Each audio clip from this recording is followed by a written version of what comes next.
But do you want to give your?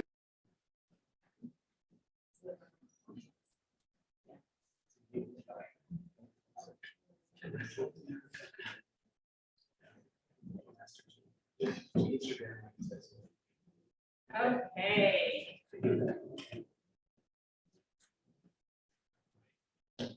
So good morning, everyone, and welcome to the UC Riverside listening session for the Treatment Healing Council.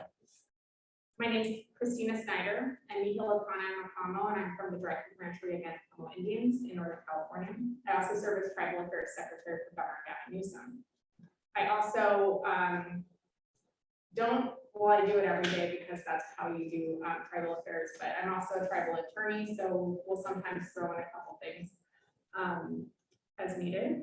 So a huge thank you to UCR, to the campus community, and for your partnership in hosting us here today. There's some snacks over here if anybody feels hungry. There's some coffee over here if anybody feels hungry. And then also thank you to our outstanding Governor's Office of Tribal Affairs team. Would you like to introduce yourself? Sure. So good morning, everyone. My name is Loretta Miranda. I'm a descendant from Mongo Band of Mission Indians. I grew up on the reservation. I remember coming to UCR as part of Native Challenge and the GATE program, but I ended up going to Cal State Northridge. I currently serve as Deputy Tribal Affairs Secretary and Special Counsel for the Governor's Office of Tribal Affairs. I am also an attorney. I worked for the Karuk tribe in Northern California as our general counsel for about 3 years prior to joining the office. Again, just thank you to UCR for your partnership, and thank you all for joining us bright and early today. I know it's been a long week of listening sessions, but we're really looking forward to the discussion. I was telling Loretta I actually took LSAT here, so the gateway to bad choices, I think, for me. So after a few housekeeping items, we'll have some introductions from folks present. And typically what we like to do is have everybody in the room introduce themselves. If you'd like to say a few words, you can say a few words now, or you can wait until we talk a little bit about what the Treatment Healing Council is, and share what you'd like to with us when you feel like it. But again, we like this to be conversational and kind of open-ended. So if you have anything you'd like to share on the front end, or if you need to leave early, you're welcome to do whatever you'd like to do. So I'm going to first go through our agenda. I also do want to note that the technology here will highlight you and will split the box if you're talking. So you can see the whole room on the top, and then the owl. Wow. Yeah. Will. It's a rest dog movement. I've changed my background. We'll turn and we'll focus on you once you start speaking. Wow. We are recording. Oh, let's see, there's the little guy watching. We are recording and we'll upload this recording to our website and to our YouTube probably next week, once we have everything kind of all compiled. And then I'll be taking photos throughout too.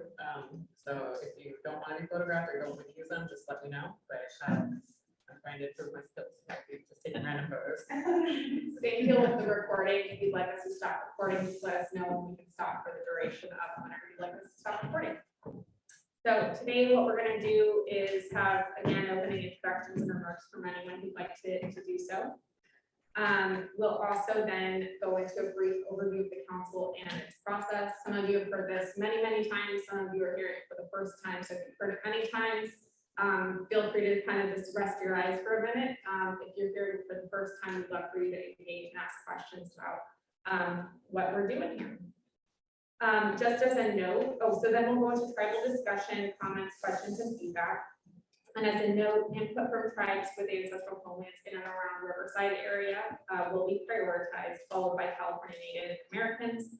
And then we'll open into general community discussion from allies, community members, and anyone else who'd like to provide input.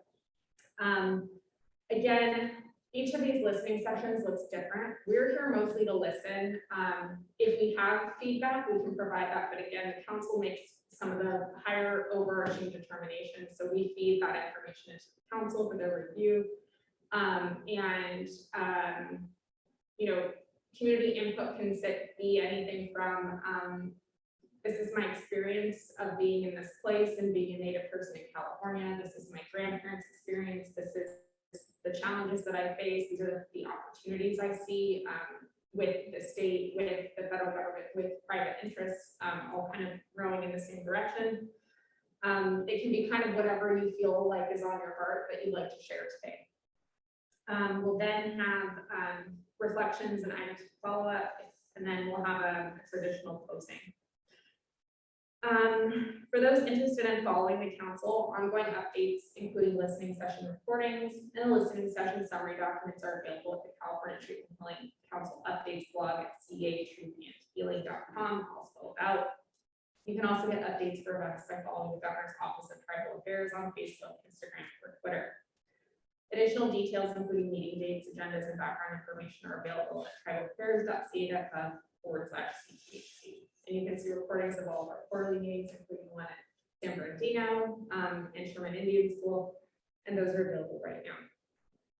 I'd now like to remind everyone that in joining us here today, we agree to adhere to the council's principles for respectful engagement. A copy is on the table, but it's also available for use and review at tribalaffairs.ca.gov/CTHC. Refusal to adhere to the principles which apply to all participants, including governing council members, staff, and community members, whether present or not, may result in your removal from today's meeting. So the whether present or not is, don't talk smack on people who aren't here because they can't defend themselves, and also we want this to be a constructive process. That doesn't mean you can't provide constructive criticism about things that are happening in the community, but we just want to make sure that, again, this is a constructive conversation. If you feel at any time that you need to step out or you feel that you may be in need of assistance, we'd like to introduce Virginia. Would you like to introduce yourself? Good morning, everyone. My name is Virginia Sanchez, like a white Gina, and I am a mental health provider in the community. And so I'm here to provide you service in case you need them. And so if you feel that you need to step out, please find her and she can take you outside and talk a bit, talk through what you're feeling, what's on your heart, and then rejoin the space as needed.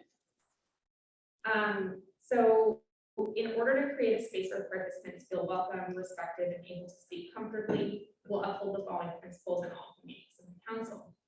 We ask that all participants, which includes council members, authorized representatives, staff, moderators, and the public, work toward sharing their stewardship. If you're a participant in a meeting with the council, we ask that you engage in the work of the council and with others in an open and respectful way. Engage in behaviors that will make others feel welcome. Take care of your emotional, mental, spiritual, and physical well-being, and seek support as you need it. Finally, I'd like to remind attendees that as we work through today's discussions, the process is necessarily open to all Californians, but we ask that those here as allies ensure that they please respect the space and voice of California Native participants, particularly elders in this process. For those members of the press in attendance, we ask that you engage with this process with deference to the Native experience, and that you commit to obtaining consent and final review from the Native people that you hear from today. We don't want this to be an extractive process, and we hope that you'll assist us in creating a safe space that is open, transparent, and welcome to all. So do we have anybody that we'd like to give the floor for UCR remarks? Would UCR like to? Thank you. Johannes Manede Wallace Please, Amaneja. Hello, I'm Wallace Please, and I am a member of the Tonga San Gabriel Mission Indians.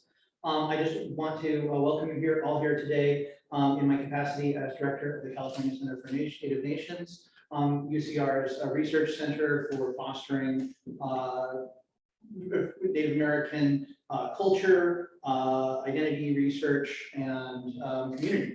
And we're glad that you can be here with us in this round room, which was a space that was designed and created with our Indigenous and Native American epistemologies in mind. And I hope that we can do this work. I've met with you on Tuesday. It's healing and important for my community. I'll try to be quiet though today because I'm here in a different capacity. And thank you all for being here. I know this is really hard work, but I think it's really important.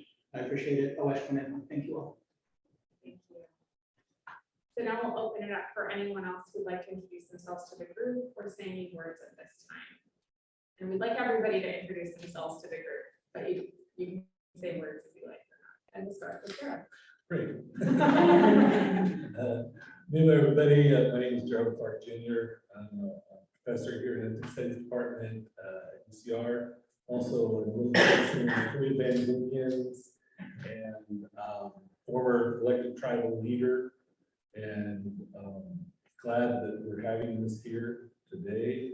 It's important to talk about these things. And so, yeah, glad to be here. Are you just pretending that? Freaking you're out of not- that damn thing. Mealhead. My name is Robert Levi, enrolled citizen of the Torres Martinez District Korean Indians. I'm also the California Indian Elder Residence at CSUSD. I'm on the subcommittee for education, truth and healing. Anything you want to know about Indian education, probably will land in my lap.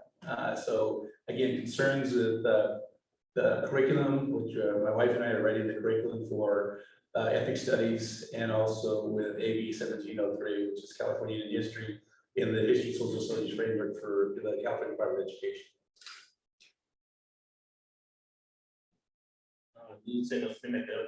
I'm Josh Gonzalez. I'm Chief Black Mexica. He's pronouncing him his, and the director for Native American Skill Programs here at UC Riverside. And thank you all for being here and for having this space, and for those that have been organizing and continue this work. My name is Brenda Bowenfolk, and I'm sort of an alien to this world. I was born in Canada and came to the United States for my graduate education and never left. I work as a museum curator at the Museum of Riverside, and there I try to present the items that obviously have that indigenous heritage in the best way possible, and work with the indigenous communities. Miha Wallace, please, again. And I just didn't say, I'm also a professor here at the University. Jag är Nantiazi Lisher, jag har två kvinnor i Lisher, jag har andra system, ett antidepressivt mat, jag har fått även den här formation. I'm the notorious Navajo in the room today. I'm a visiting, potential visiting PhD student. This is my second day visiting this year. And Liz does the professor of music department. Just honored to get to be here to listen. Mishishuk and Mamata, Kankara, Paramarillos, Gaha Christina, Rumson, Carmel tribe, Gaha Rumson speaking Ohlone. I serve on the tribal council of the Kusino Rumson Carmel tribe under the leadership and direction of Chief Tony Serta. I am part of the cultural revitalization within our youth. I also sit to be a tribal liaison for our government to government relationships, our park service, I guess, park service involvement, and also community relations. I'm part of the planning team of our tribe to plan some of the events that we do up north and our travel plans.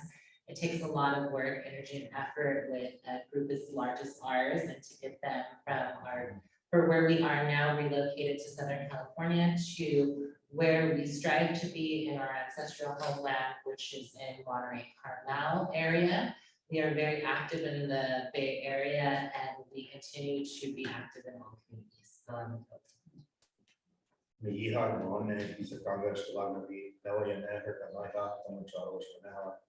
name is Joshua Bull. I'm a tribal member of the Government of Congress and Gabriel Band Indians under the leadership of Chief Anthony Morales. I'm also a tribal dancer, and I have an organization called Natives for Nature, where I get natives in urban areas reconnected to the homelands that we're living in. I do a lot of teaching of Gabrielino culture. I've partnered up with the Torres Martinez Cahuilla tribe with Sienna Thomas, taking out the youth, getting them reconnected with the land. We were right there at Whitewater Preserve. Sienna was teaching the history of that area. I also work with the Ahashiman, Chumash. We're gonna be doing a group camp out at Panahane, which is in Ahashiman territory. So if anyone's interested and wants to reconnect with the land, please feel free to reach out to me at Natives for Nature. And yeah, I'm just happy to be here. What's gonna happen?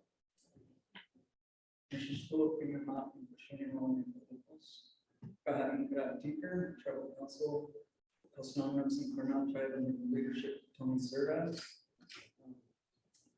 Under his leadership for 30+ years, we continue to sustain our culture with community sessions.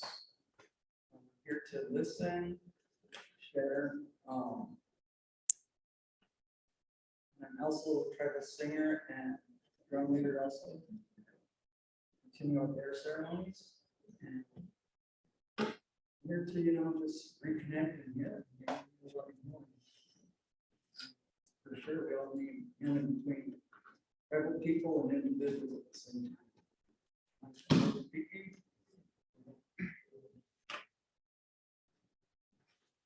Hi, good morning, Juan Herrera with the San Manuel Band Mission Indian. So great to be here. Christina, thank you for the invitation, and it's good to have you guys back in the Inland Empire as well. So, thank you, Loretta, I know you do all the planning as well. Morning, Jake Warrior with the San Manuel Band Mission Indians. Morning, everyone. My name is Heather Torres. I'm a citizen of San Alfonso Pueblo and a descendant of the Navajo Nation and Mexican peoples.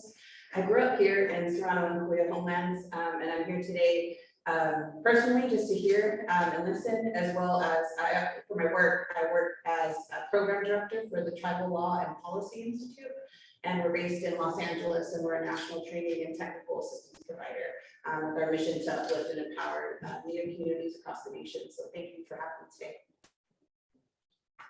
Hello, everyone. My name is Jason McCannell. I am the special assistant to the director of state parks, which I joined at the end of the Brown administration, where I worked before with Christina. In order to help the Native American Heritage Commission build a tool called the Visual Atlas of California Native Americans. I remain in that position after having launched the Atlas in 2020, and I'm most active now while still continuing to expand the Atlas, as some of you know. In re-examining our past initiative, which is looking at problematic place-based interpretation, etc. I want to emphasize I'm the governor's appointee at Parks, so my job is to assist the director of Parks in implementing the governor's agenda, including the tasks of this council and the directives we gave to all agencies in 2020 to re-examine our past, to look at the problematic relationships between the government of the state of California and tribal minority communities. So that's what I'm doing here. I'm not part of the regular chain of command, but any issues that people have with parks, no matter what they are, I'm happy to take them in and find the right people to deal with them.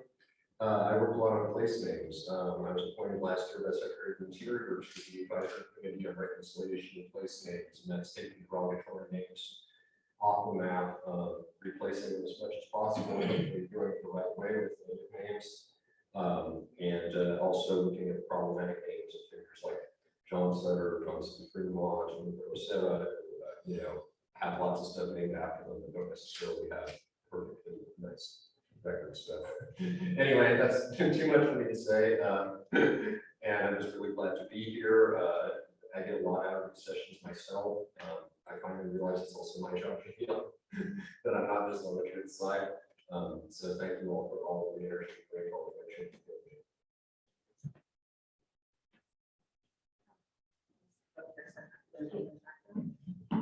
Hello, going down in the Astro.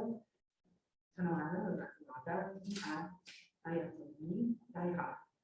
everyone. My name is Christina. I am Tonawanda Seneca from upstate New York, Wolf Clan, and I have lived here in California for 12 years now.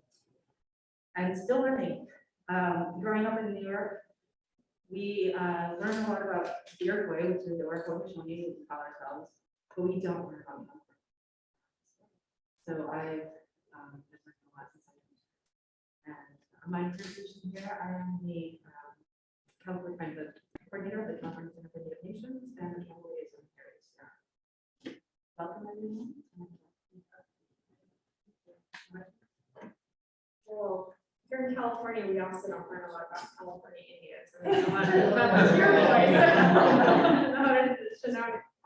I'm not gonna get it right. But we do learn a lot about Native peoples from other places, and I think that's part of this effort is to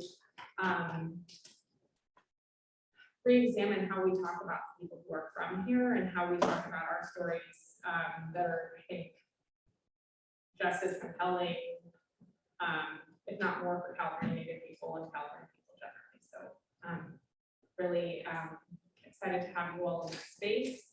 Excited about the kind of makeup that's here, because I think we can have some good productive discussions. And I feel like I keep learning new things about this group specifically every time we talk with you. Looking forward to hearing about some of that. As I mentioned, as we go throughout today, if you have any questions or you'd like to have any input, please feel free to jump in. I think part of the initiative is also thinking about how we think about Native people generally, and the fact, that the Constitution actually relied heavily on a lot of the things that happened with the Iroquois Confederacy and the way that they governed themselves for thousands of years. We really view this, I think, as an opportunity to reorient how the public thinks about Native people, how the public discourse talks about Native people. I think part of this initiative was born from a lot of frustration working within the state and understanding that a lot of state workers don't know that there's even Native people in California. And so they're serving on behalf of the state of California, not understanding that they're California Native people, that there's a whole body of federal Indian law, that there's all of this rich legal development in this space that's not perfect, but exists. And that we have the second largest number of federally recognized tribes in the state. We have probably the largest number of tribes inclusive of not federally recognized tribes in the state. And so not understanding that when you're charged with and paid to implement state programs is really problematic. And in itself is a practice of cultural genocide. So part of this effort, and I'll back up and tell you what the effort is really trying to figure out how we plug in more awareness of Native people, of the jurisdictional qualities of Native people, but also just the fact that the state is responsible for the large-scale destruction of pre-contact, the largest population north of Mexico. So what the Truth in Healing Council is it's a council of Native people that were nominated throughout the state, non-federally and federally recognized people, not representatives, but really more of a steering committee of this effort. The group of people, it's 12 voting members and 4 alternates who are charged with basically deciding the direction of Truth in Healing in California, created under an executive order of Governor Newsom back in 2019. That executive order ended 1519 for anybody who's interested. Set out some of the large-scale depredations that the state is responsible for Native people. Issued kind of a broad-based apology, the first apology by a California governor, and it's by the 40th California governor, for the historical destruction of California Native people at the foundations of the state, and created the Truth in Healing Council to really say, we know that this happened, so we acknowledge this happened, we apologize for it, but also we want to understand from the California Native perspective what was most destructive, what still has legacies today that are playing out, and what is the state, what should the state be sorry for?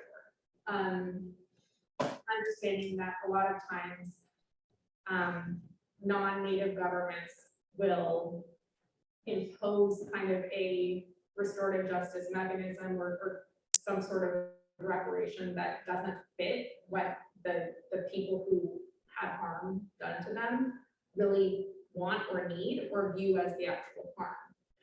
So, the state writing a blank check for something doesn't always feel like that's healing. People doing a form of restorative justice that doesn't feel like it's actually changing anything, sometimes doesn't feel like it's healing the community or healing or preventing this from happening again. So really the goal of that executive order was to create a mechanism, create the table for discussions like this, where the state really and the council really starts to understand what are the harms that need to be addressed and how best can we address them from the perspective of each diverse Native person and each diverse Native community. Understanding that each Native person has a different path. All of our parents, all of our grandparents did different things to survive. And so, my story is not going to look like Loretta's story, or anyone else in this room's story. And so the things that I think are problems are not going to be the things that anyone else thinks are problems. And they will have overlap, obviously, and that's where we have the most impact. But there are going to be different ways of accounting for the harms if we're trying to do this in an equitable way. So that's kind of an overview of what this is, and I probably have confused everybody, but the council is really designed to understand those collective harms and individual harms, and then create an outcome document documenting what that was. It doesn't always have to be harms. It can also be, nobody knows this about my culture, or we know this, but the collective public doesn't know this. So, when you go to LA, does the broader LA public know about like Toy Farina, for example? And how, yeah, and so someone who I think a lot of us know about, and our great figures, do people know who Captain Jack was? Probably not. So understanding that there are also figures in our history that deserve to have that kind of light shined on them and to be held up as figures of strength in the face of oppression, and that for us, a collective history of strength and a collective history that honors our people can do so much for our children, many of whom seem to find hope in few places nowadays. So I think really it's what is the reality that we want to present to our kids, our grandkids about who we are as a people. How can the state help with that? How can private interests help with that? And what do we need to do to make more of that happen? So the report is both that history from the perspective of Native peoples, both the good and the bad, and then what are the recommendations of things that we can do that we aren't doing, or things that we can do more of. That's why I'd like to hear a bit more about this natives in nature, or natives to nature. Natives for nature. Yeah, natives. Okay. And understanding what are the things that are really good that maybe could be amplified, that we could be doing more of and supporting more of. So the council has a report that's due in 2025. It operates again through that kind of overarching steering committee. It doesn't have a chair because we intentionally wanted to make it more of a, we just stopped saying this, but communist type of thing where everybody has kind of an equal stake and an equal say. And really kind of remove hierarchies and elitism from this process, understanding that it really should be this kind of circular space where everybody has an equal voice. The council operates in quarterly meetings. Well, it operates through business meetings, and that's how it kind of does things like puts its bylaws in place, puts its structure in place. But it has quarterly meetings that are 2 days, and those will typically be driven by the local community. So they'll say like, hey, we want to talk about NASPRA, or we want to talk about ICWA. And for folks that don't know, those Native American Protection, Graves Protection and Repatriation Act and Indian Child Welfare Act, or we want to talk about schools in this area. And so that's how those agendas are informed. So we'll have panels that talk about them from the local community and have an interactive discussion about that. We'll also have highlights of places that are kind of generally important to the history here, good or bad. So for example, we were at Sherman Indian School back in November as part of the meeting here at CSU San Bernardino. Our next quarterly meeting will be the first week of May. We're looking at May 1st and 2nd, which is a Monday, Tuesday. They go to challenging, but it's what worked for the groups that we could meet with. And that will be in Washoe territory up in Lake Tahoe area, likely in the Palisades area, talking about how Washoe has kind of fought for decades and centuries in some cases to enact massive name change, co-management, forest management, introduce coastal burning into the area, and the progress there, but also the setbacks. You know, Lake Tahoe is still predominantly not Washoe, predominantly not brown, predominantly people are priced out of the area that is their ancestral homelands, which seems to be a giant problem, I think, throughout the state. And personally speaking, my homelands are in probably one of the premium areas of California, and I think folks from LA can also understand that, and Carmel can also understand that. And so, you know, Washoe will be talking a bit about those types of initiatives, and then we'll be talking, or we'll be hosted at the Stewart Indian School in Carson City in Nevada, where several Native kids from California lived, worked, sometimes worse things. So that school has already an audio walking tour that is recorded by alumni of the school. And it's pretty challenging to get through, but that will be part of the day. And then will be hosted by the Nevada Indian Commission. They've got archives, they've got several resources there for folks to talk through. We'll also be shining a light on the fact that that school actually builds a lot of the structures that people still go to in Lake Tahoe. And just kind of processing what that means. A lot of the schools throughout the state were basically places where kids were being taught things like masonry, sewing, all of that, with the idea that I don't know what the intentions were, to be honest, but I think turning Native kids into kind of productive people in like society. But these are like 6-year-olds. So, you know, that's going to be kind of a theme in a lot of the places. We'll be up at Fort Bidwell for their annual commemoration of the boarding school up there. And that'll be in October is around the date to that. So that's kind of the types of things that this council examines, is like looking at the truth, which can be different for everybody. You know, even with the boarding school experience, you have people who really generally liked that experience and thought it was a good thing for them. And then you have people who it ruined their entire life, and generations are impacted by it. So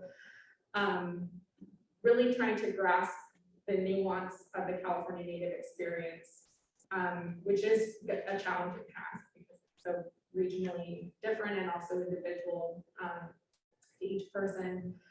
But quarterly meetings, we have listening sessions like this to make sure that we're grasping kind of and giving regionally people the opportunity to engage with this work and understand what it is. And people are welcome to come to all of them, or they're welcome to come to what is convenient to them in their region. We also typically have virtual listening sessions as well. So for people who can't make these in person, or who are more comfortable kind of engaging in that space, they can join those. Those have been more like this in the past, but we are going to reorient them to more like the subcommittee meetings. So the subcommittees will start meeting through that virtual kind of listening session format, and will be a bit more focused conversation. So the council works through subcommittees. There's about 8, right? You want to list them? Oh, I remember when you told me. So we've got the youth council, the elders council. We've got a academic partnerships committee, and that's really working with academic institutions if there are any chances for partnerships, for scholarships, for helping write the report, for anything like that. So UCR, I'm looking at you. So academic partnerships, education, talk to Robert if you want to talk about education. People with disabilities, urban Indians, Students. Status and identity. status and identity, And deliverables. and deliverables. And that's it. Yeah. So each of those is kind of a lens for all of the work, but also a focus area. So the final report will have different areas like justice for California Native people. Over that will be an education component. Over that will be a status and identity component. Like, how is this impacting people differently because of differences in status, identity, issues like that. So for example, yesterday we heard about folks who can't access Indian health clinics because they're not enrolled or they're not enrolled in a federally recognized tribe.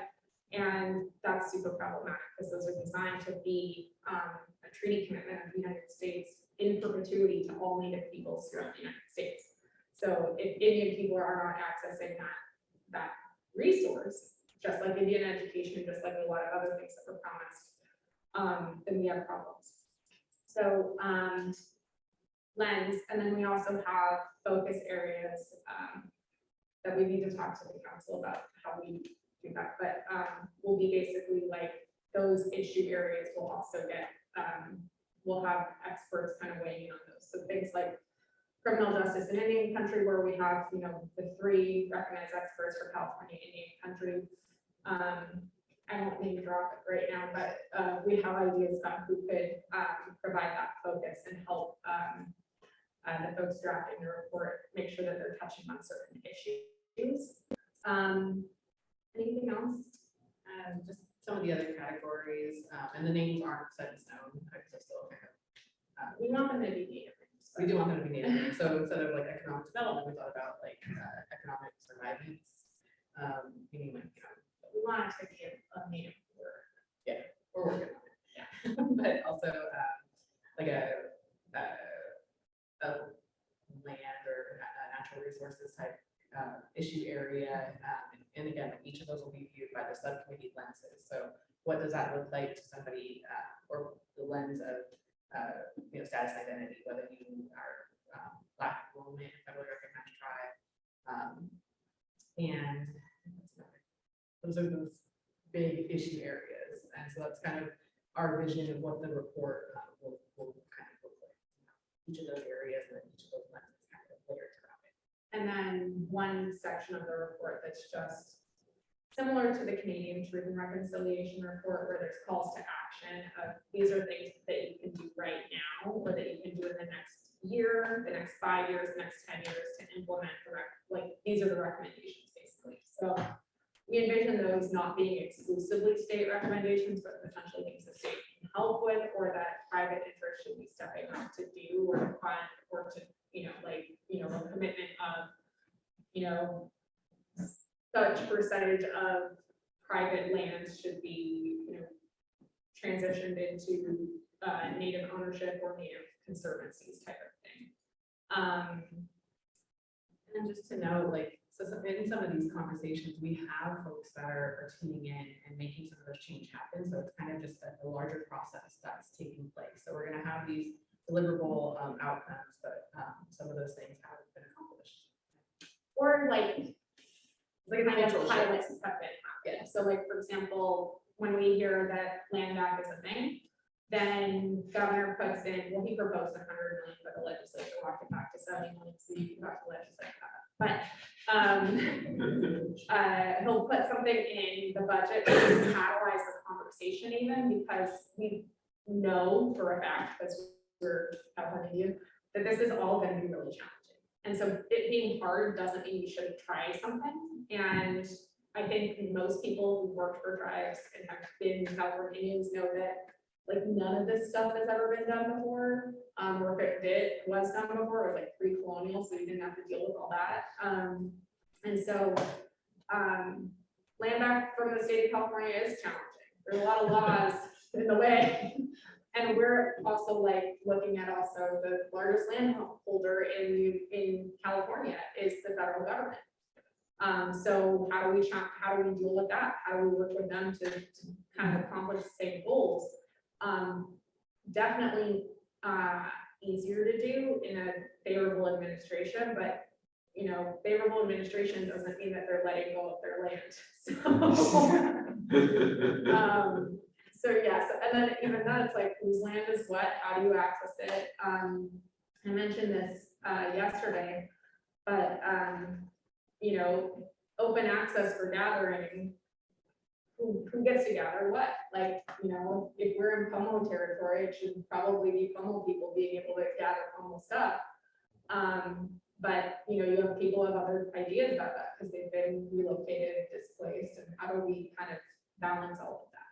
So those are a lot of the discussions, and kind of how we process this, because we've gotten this question, is we hear whatever's on your minds and what you're all thinking about, and we kind of mentally organize, and then that will go to the council, to the deliverables subcommittee, basically, to see what they'd like to propose about that.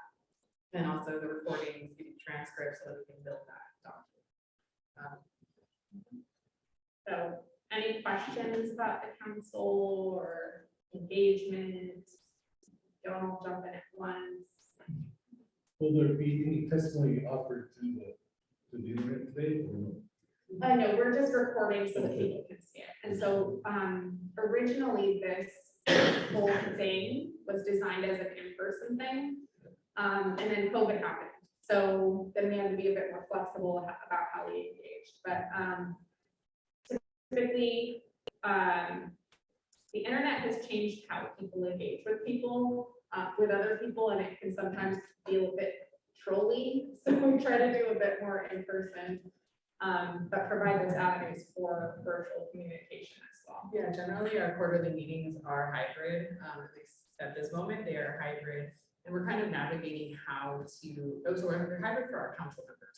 And then the public joins, and we're trying to navigate how to, or if we can, make it true hybrid, if we have their comments, but we want to respect the folks that came, traveled, sometimes a great distance. We had one of our community members from very, very Northern California came down to Sherman Indian School, and so we just want to have deference to the folks in the room.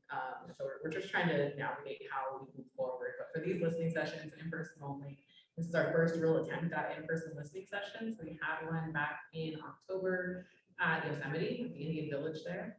And so that was our very first one. And then this is our fourth one this week. Navigating.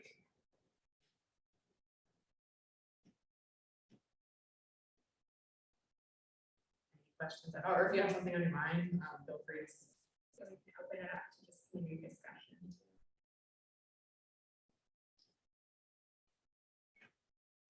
Wallace? Okay. You look like you're ready. Well, no, I was just hopefully get it going. And you heard, from our chief, from Morales on Tuesday, you heard from my own community issues, but I really so I'm wearing a different suit today. So I'm going to speak to the issue of the University of California and education issues. I'm sure a lot of you know about the President's American Opportunity Program that was initiated, and I think it's a really important step forward in some ways. Basically making the UC's tuition free to federally recognized tribes, citizens of California. But of course, one of the problems with that, of course, is that it leaves out federally recognized tribal nations that actually are in California, while including, and I don't think this is, I'm not against this at all, I want to make that really clear, including people who live in California who are from tribes that are outside of California. I'm not opposed to that at all, but really, I know, and I'm speaking for a lot of our community members who bothers us, is that we don't have the same access. And I know that there's been the efforts to create a scholarship that kind of rectifies that. It's been really, really problematic. So here's my point to this. I'm actually the vice chair of the Board of Admissions and Relations with Schools for the UC system, and I'm also on the President's Snider-Ashtari Commission for the UC. So I get to speak to this, and I get to get involved in this. But I am very also aware of being on those and being in the rooms where where it happens and where you find out how the sausage is made, that the state of California has an outsized impact on educational policy and on the UCs because we rely on it for funding. And so it would be really wonderful if, along with the other priorities, sometimes which are not as welcome, I don't think that's a shock to anyone, by kind of government overreach sometimes into the University of California system, where sometimes the push is needed is in relations with California Native tribes in particular and with those communities. And it would be really great if that was a priority of the California government to make sure that, because I mean, all of the UC system, all of it, they rest on our, tribal lands. Here we're Kuya and Tongva. There are two other UCs that sit on Tongva, one on Tongva and Hashiman territory. We're talking about kind of Ohlone territory, UCs up there. That's a huge issue. And most of those tribes are not federally recognized. And that needs to be something that the state pushes in its agenda as much as it's pushing the other elements, some welcome, some not. And I really hope that changes, and that comes from the governor down, because I know, because again, I'm there. The UCs do bend a lot to the state legislature and to the governor, because that's our funding stream. So that's power. And we need that advocacy. We need that. Thank you. So I'm gonna just put some stuff out there just for discussion. And in kind of the tribal and native space, the only time that tribes have been successful in kind of forcing the issue is, I think, with the recent updates to CalMAC, both 275 and I'm forgetting the other one by under Gloria, the previous bill that was calling for the subcommittees, and it was only because there was an auditing component that was tied to the budget. Typically in the past, I think as you're alluding to, the UC takes pride in being an independent authority under the Constitution. I'm definitely of two minds on this, right? Yeah. Yeah, it's an arguable point. Unfortunately, the UC has a lot of really good lawyers that they train themselves, I think. Part of this is that the only time that CalMAC actually got passed in 2001 and nothing ever happened. And so a lot of the stuff that has applied to the UCs has just gone ignored because it's, they think they're independent from the legislature, they think they're independent from the governor, it's a whole thing. So that's no judgment, it's just a fact. So I'm wondering too, because I have family who works in the UC system and is trying to do native affairs as well, and is facing internal pressures due to how the UC, the campus is prioritizing its own budget. And so we'll say, well, you're a native, can't you just run all of this stuff even though they're a professor in a different kind of which many of you probably understand. And so I'm wondering, just for discussion, what are some ideas about how to address that? And maybe it is kind of an audit process for how many California native people are being surveyed. Well, I mean, speaking to that too, and I don't mean to take too much space here too, but I mean, the UCs have actually faced in real numbers declining enrollment of Native American students. They did slightly increase this last year, sorry, I'm on all these committees. That's great, but in percentage, it's still down. And that's really, really problematic for a variety of reasons. That's one of the reasons the Native American Opportunity Program, I think, had the traction that it did. It was that change was remarkable. You mentioned the change to NAGPRA. Part of the change that occurred with the new bill is that it actually has, like you said, an auditory component that actually has teeth, for lack of a better term. I mean, there's consequences if you don't follow it. And that's I think, very welcome in a lot of ways. I'm not going to get into the challenges that went through with the process that bill also originally did not recognize and acknowledge the not federally recognized tribes. That was resolved. So that's a great example of how it can be dealt with. But I guess what I'm really speaking to here is that there are other priorities that are sometimes yes, I recognize, and as I said, I'm of two minds and ambivalent about that relationship, because I do see times where our educational mission is sometimes subverted to political necessity in ways that aren't effective. But here's one where I wish there was more of that advocacy, because I do think, as you just mentioned, the internal pressures that we face, we don't always get the support from administration. But if that message is coming down from on high, that your budgets, which we're totally dependent upon, are at least, that it is at least strongly appreciated and hoped for, that the California Indian tribal communities will be included in that, will be prioritized Again, not above all others, but just prioritize, have a seat at the table. I think that could go a long way if that was a priority. And they'll get mad at me, but I think they already don't like me, but the office of the president, I think it is. Not the names.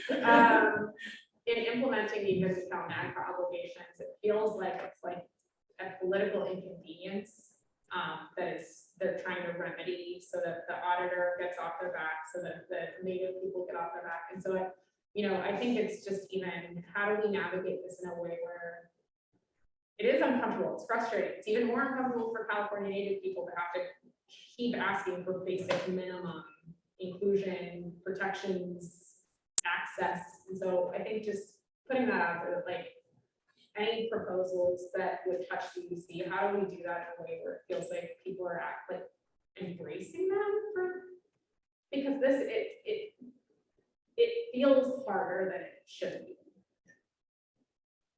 And especially with like California native kids, like, how do you not want to do that? Right. Thoughts? Council member, real quick, would you like to introduce yourself to the group? Carmen, would you like to introduce yourself? Good morning. My apologies for being so late. Number one, I'm hard of hearing. I've been dealing with the weather like the rest of you, but I live in the snow. I've been locked in for the last 3 or 4 weeks, and then coming up here this morning is so dark 100 and then the construction, and I'm not used to driving. So anyway, I have 1,000 excuses. So if anybody wants to borrow them, you're welcome. I live off the grid. It's been a difficult winter. I don't have electricity, so my hearing aids haven't charged properly. So I apologize for not responding immediately to you. But if you want to hear anything I have to say or ask a question, I really want to hear what you have to say. That's really what this is all about. Feel free. I love talking to people. I want to hear your stories. I want to plead with you again, if you have elders at home, please beg them to write their stories. If they can't write, then you write it for them. If you can't do that, then please record it on a video. Have somebody transcribe that. One of the things I've learned over the last year or so with the Truth and Healing is that casinos, we all have our likes and dislikes. There's that wedge that comes between the federally recognized and non-federally recognized. All this crapola that was designed to eliminate us. Well, we're still here today, and we're going to be here in the future. This is why I'm asking all the elders, please, if you're my age, I'm knocking on the door of 88, so don't be bashful. Get your folks to tell their story, because there is a generation who's been raised privileged from those casinos, and they're a little bit arrogant. I don't blame them. If somebody gave me $1 million, I'd buy a BMW or laptop. So I understand coming from poverty to wealth, but to be born into that and be arrogant is not so healthy. The reason I'm really stressing this is because I realize there's a generation out there that wants to know, what was it like before casinos? What was it like? And one of the men responded, it was so cold, when you got in bed, you didn't dare move because that cold air hit you. So, this generation, if we don't write our stories now, we will indeed lose them. There's going to be that generation that gets to be born. It's going to be very angry over the fact that there isn't any stories, no documents. We're not a society that's used to writing our history, but we've been forced into a simulation, and I would challenge anybody to say that you're not assimilated. You've all been to school, you know how to write, you know how to read probably better than I do. So, and I don't mean to be on a soapbox, but I just want you to know how terribly important I really believe that is. It's not for me, it's not for you, it's for your children who haven't been born yet. Please don't let us lose this culture. Thank you. So Councilmember Lucas is Piney Laguna. She's actually local to where we were yesterday, but there were rivers running across the roads and it was pretty sketchy yesterday. She's also basically our elder in residence on the council and is on the elders council and has really put the charge out to get elder oral histories. So that's a good segue into the oral history project too. We've got about 15-ish iPads for people to do as a lending library, or we can come down and do those recordings. We don't have to do video if folks don't want to do video. Really want to make sure that if your community has people that want to tell their stories and be a part of that, that they can. And if you already have some, we know that there's some folks who get recorded a lot and would benefit from being part of this. And if you'd like to put those into this effort as well, we'd love to have those. Jason, you had a comment on I think the institutional issues. Yeah, I just wanted to say, before I was saved by this detail, I used to staff for the governor at UC Regents meetings, so the governor around. And from my side, and from my perspective, first of all, it's considered extremely gauche for the governor as president of the board of regents to show up at regents meetings. It's not normal. And what he was doing was considered to be very it was a breach of protocol for regents and their Governor Brown even know what protocol is. He doesn't. He has a lot of protocol staff. He never listens to them. Anyway, he's actually pissed at the president of the board that he was not welcome there. And what I found from the regents and the president's office was that something coming from the governor was reason enough to push back on it harder, because their sense of their independence at regents orientation, and I know a few regents personally now, they tell regents, you're the fourth branch of government in California, and that you're completely independent, and their main job is protecting the academic freedom of the system from the state. So I would say that the initiative coming from the academic senate would be much more compelling to the regents and the president's office than an initiative coming from the governor's office, based on my experience. And we were trying to get you all online. Sorry about that. That was 10 years ago. It's changed. And now it's sort of like maybe if you started 10 years ago when we were asking you to go in the middle of a week here when it was thrown in your face on the pandemic. So, and I'm not saying that I'm on one side or another of any of these educational issues. I'm usually have that system, frankly. I sort of disagree with your observation on the influence of the state based on my direct observations of those bodies and how they think they operate. Yeah. In the last 2 weeks of Governor Brown's administration, I got a covert call from a professor at UC Berkeley telling me where a lot of this stuff was and who we needed to talk to. And so it's that kind of weird structure that feels impenetrable, where you have like professors scared to speak out against institutions, scared about their own positioning.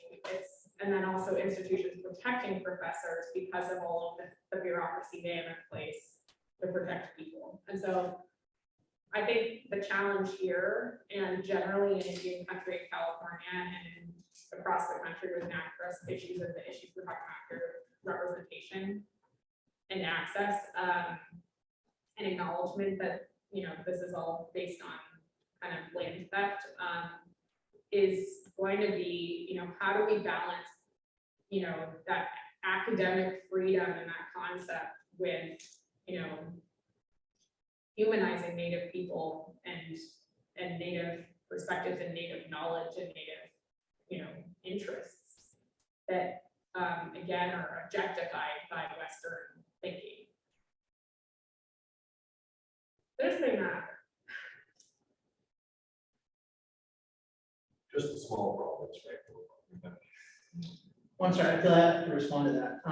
So, things have changed, and there's been more pressure from the state legislature and from the governor. And the UCs have had to be responsive to it in ways that they hadn't previously. And oftentimes, I really didn't want to get into this, but since you're gonna do this, you're right, absolutely. Sometimes it's very not welcome, and it's not appropriate. We have people saying, because of my personal experience, I'm demanding this complete change to your processes that is totally unwarranted and not backed up by any research, and that's incredibly problematic. So what I'm asking is that the government try to do this responsibly and use that power that is outsized, and often, again, you're right, not welcome, to do things that are welcome, that I think our administrations actually would be responsive to. UCR has been amazing in having, a very strong Native American faculty presence, but that's not because of anything from the government or from the state, it's because of a single individual, Michelle Rehaja, for work here, asking in her retention package for a cluster hire. So again, it's not coming from these institutions, which should be supporting and helping because of their responsibility. And so, I think, yeah, you're right that there is going to be pushback, but this is one of the things that I think the system would be, if that was a priority, that's a priority that the UCs would be more willing to kind of get in on than some of these other priorities that are not responsible and not effective and don't actually help anyone.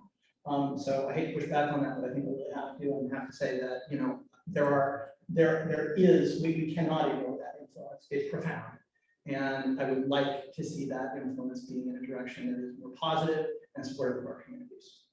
I really appreciate that, and I'm glad to hear it, because my information is 10 years old. Yeah. And, I get that. these are very No, you're right. institutions, so they do change. They do, and there is that resistance, I get it, but I think this is a place where that resistance could be positively negotiated, and I'd like to see that. Love the discussion. Your thoughts about anything?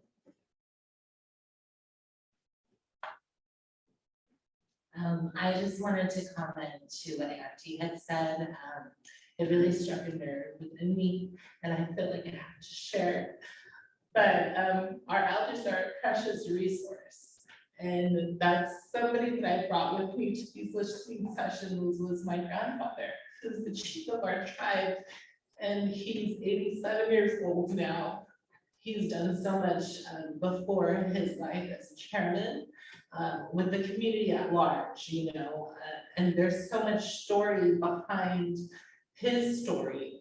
And now in his last years where he should be enjoying his life and, looking back at all his accomplishments, he's been attacked and he is being erased from history. And I feel like it's an injustice that's happening to him. That's where my fight comes in. But listening to her beautiful words struck a chord inside of me, because my grandfather brought culture back to our people, and he saved generations of children from going another way. And I do believe culture is prevention, and that those are the tools that we need to know who we are, strong in this world. He gave that to me. He gave me my voice. He gave me my teachings. And now I see him under attack. When he had his stroke, he was under a lot of pressure to be that community leader and to hold all of these truths and to keep a community alive. And it took a toll on his mind. Thank you. It took a toll on his mind, and he suffered a stroke in ceremony.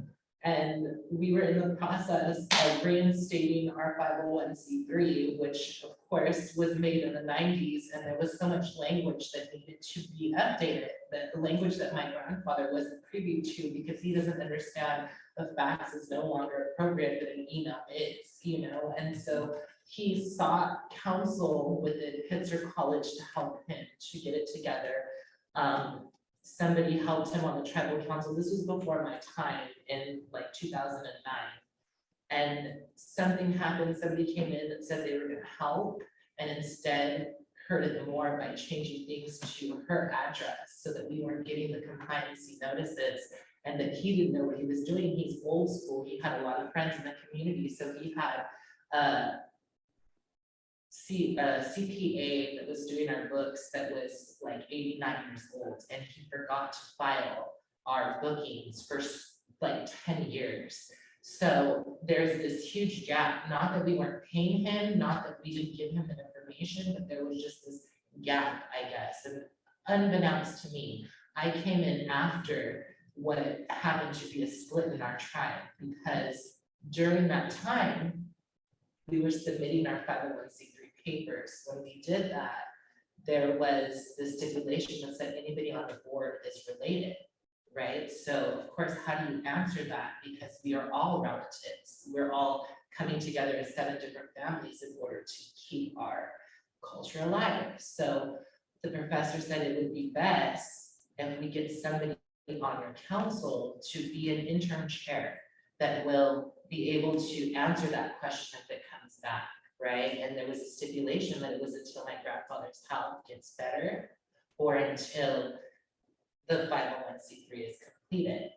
None of those, while my grandfather got better, he started coming back from his stroke and understanding things and starting to be more, involved in some more decisions. But of course, during that span, this person who took over got clout and started, basically, it felt to me like brats, like they left the table. They didn't agree with what was happening at the table, but they weren't ready to let go of the table. So they wanted to keep their name. So they ended up changing all of their addresses to their home address. They started advocating that they were the tribal chairman of our tribe without any, there's a right of succession. We have processes of electing people on our chair. There's a whole process to that was never honored. And this person just took clout and all of a sudden started writing so many letters against the work that my grandfather had put into all of these entities up north, to all of these places down south. And it really started damaging how we were perceived in our own territory, how we interacted with people, because all of a sudden it became tribal politics. So nobody wanted to touch it. We weren't allowed to go into our ancestral spaces because they said, tribal politics, we don't want to take sides. So now even in NACRA, it says Coastal Remsen Carmel Tribe 1 and Coastal Carmel Tribe 2. To me, that's not fair. That doesn't show the years that people have put in order to keep this surviving and afloat. The years that my grandfather took out of his own pocket that we're really realizing now as a council of new generation that's taking over and understanding these problems. Where did our resources come from? From my grandfather's pension. And that wasn't right then, it's not right now. And now we're trying to wrong those rights. We're trying to continue in a good way. We haven't stopped with our youth. We continue to help them and provide spaces for them, but it just seems like there's so many people gunning for him at this time of his life that he should just sit back and enjoy being an elder and nobody will let him rest. And every day there's a new problem. And I feel like I have no education, no formal understanding of a lot of these systems, but I have at least enough common sense to know that these are injustices happening, that this is elderly abuse, and that people are taking advantage of that situation in order to come up on their own or make their own name, and that's fine. Split off. I really love the splinter tribes because I think that makes our community more beautiful, but leave what my grandfather built to him. Don't take what he built at a table for a community and take it as your own and just want that 35 years of community service. That's not right. Go do your own thing under your own leadership. And I challenge whoever that new leadership is, what have you done in the last 3 years with your leadership? And compare it to the relationships and the things that we built for our tribal community in the last 3 years. Let's see those resumes, because I would like to see how much positive we've done for the community and how much disgrace and negativity they brought to our name. Because I don't think that that's right. And my grandfather now, after the stroke, can't remember his story. It is so hard for him to talk about who he is or his relation to everyone. And it breaks my heart because he didn't even remember me after his stroke. It took me to be there every day with him to remind him who I was and that this is not going to die with you. This is going to keep going on forever because it changed my life path, changed my nephew, and it's going to continue to affect everyone. And right now, we have a lot of people, because we're in an urban area, that grew up with my grandfather, that learned a lot of his teachings, now have their families, and now they're going down the wrong path. They're going down this wrong path of drugs, alcoholism, all of these opioids, all of these things, right? And they're getting their kids taken away. And now I'm getting calls from CPS workers that want to know if these people are valid tribal members. And I recognize the names of these kids that I grew up dancing with alongside of me, and it's heartbreaking.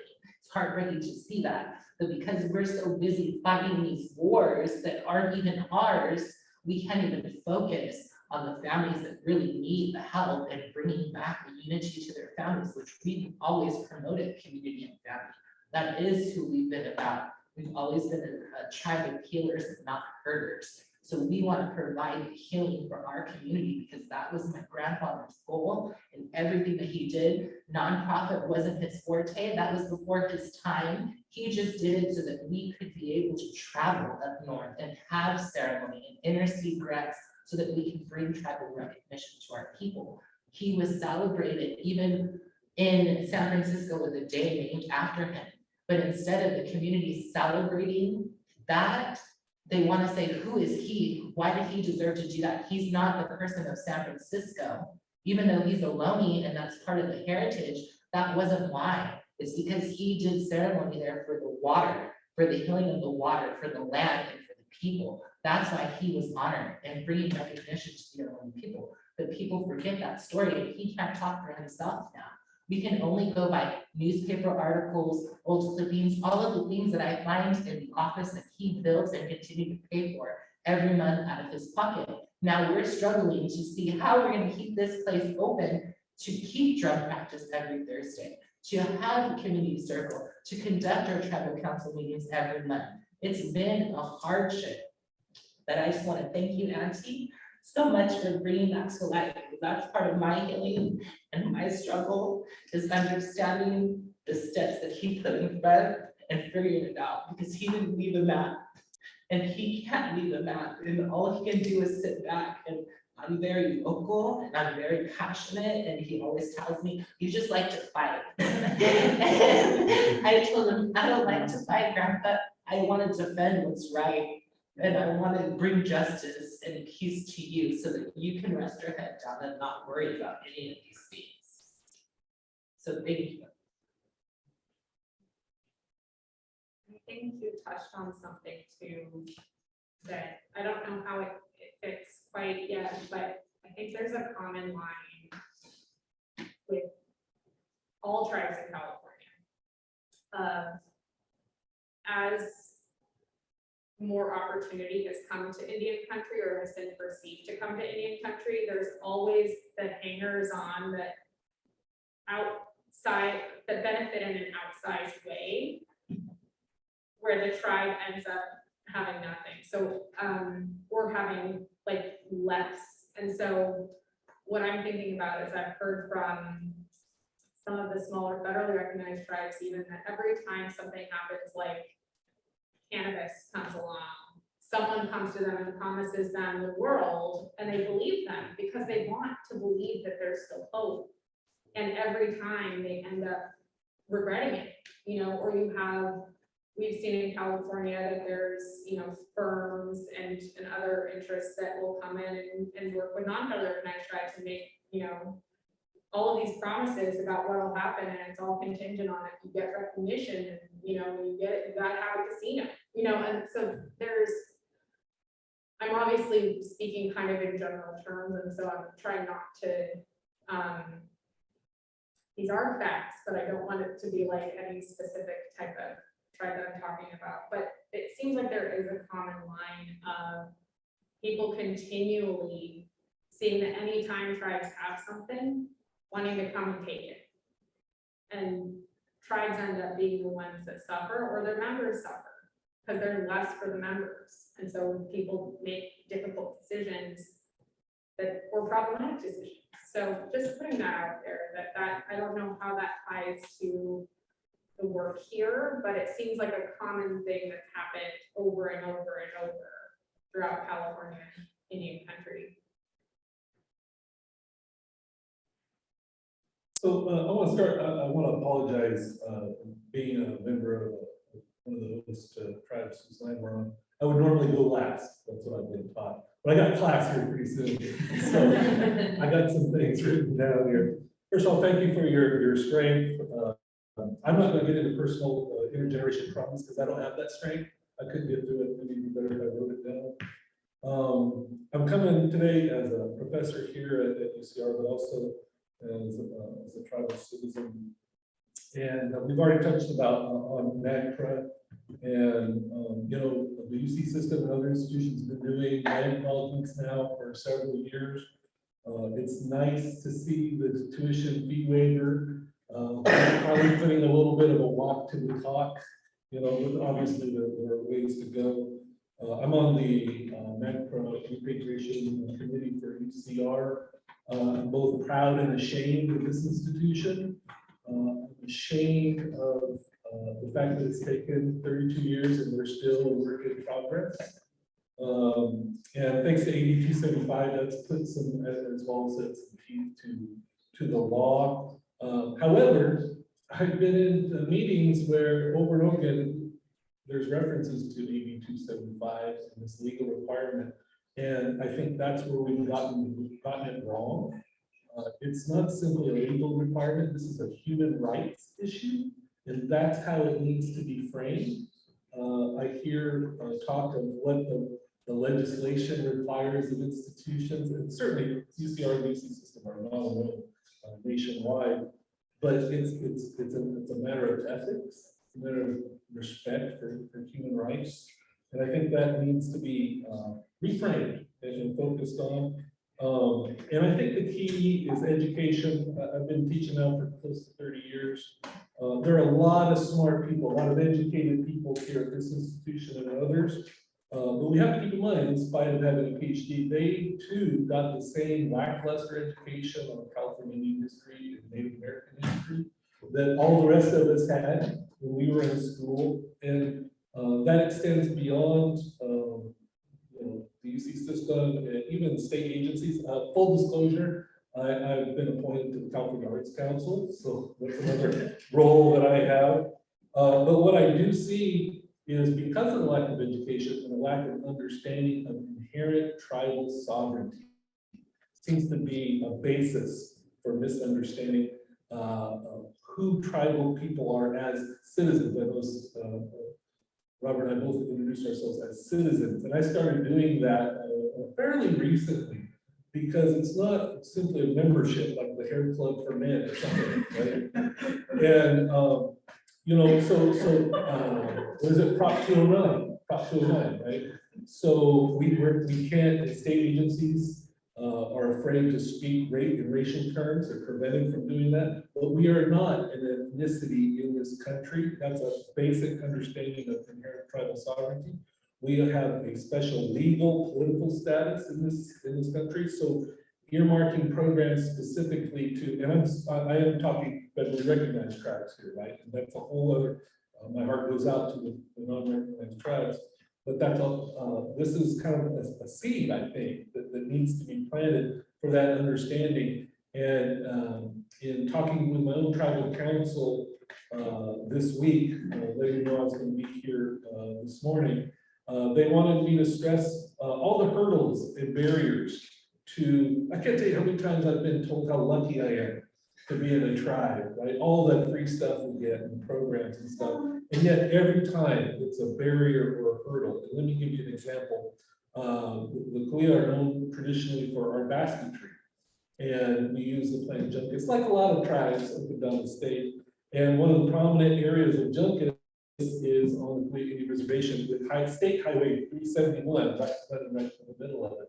And our basket weavers have requested that it be burned off to help the plants propagate and the health of the plant. And so when I was on tribal council, I said, yeah, let's do it. And we had our fire crew They were on board, but because the highway went through there, we had to get with Caltrans. Because it's fire, we had to get with Riverside County Fire, we had to get with Cal Fire. And I've seen this over and over again, where state agencies, they're not looking to partner with tribes or support tribes. They come with this adversarial kind of position, right? That, well, what are you gonna do, and who are you, and why do you have the right to do this, right? And again, why do they come with that? It's because they're lackluster educations, as well as their complete misunderstanding or even unawareness of our inherent tribal sovereign status, right? And so we're citizens of our tribe, we're citizens of the state, and in terms of like cultural preservation and heritage, California Indian history is California history. It is American history.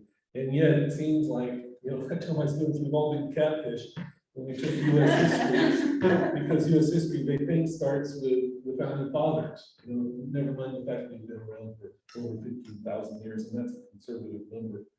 And so beyond, you know, with that understanding of inherent tribal sovereignty, right, I think the state has an obligation and a responsibility to have targeted programs that support, not in an adversarial way, to support tribal initiatives. We know our lands, and we know, like this burning, this cultural burning, what needs to be done.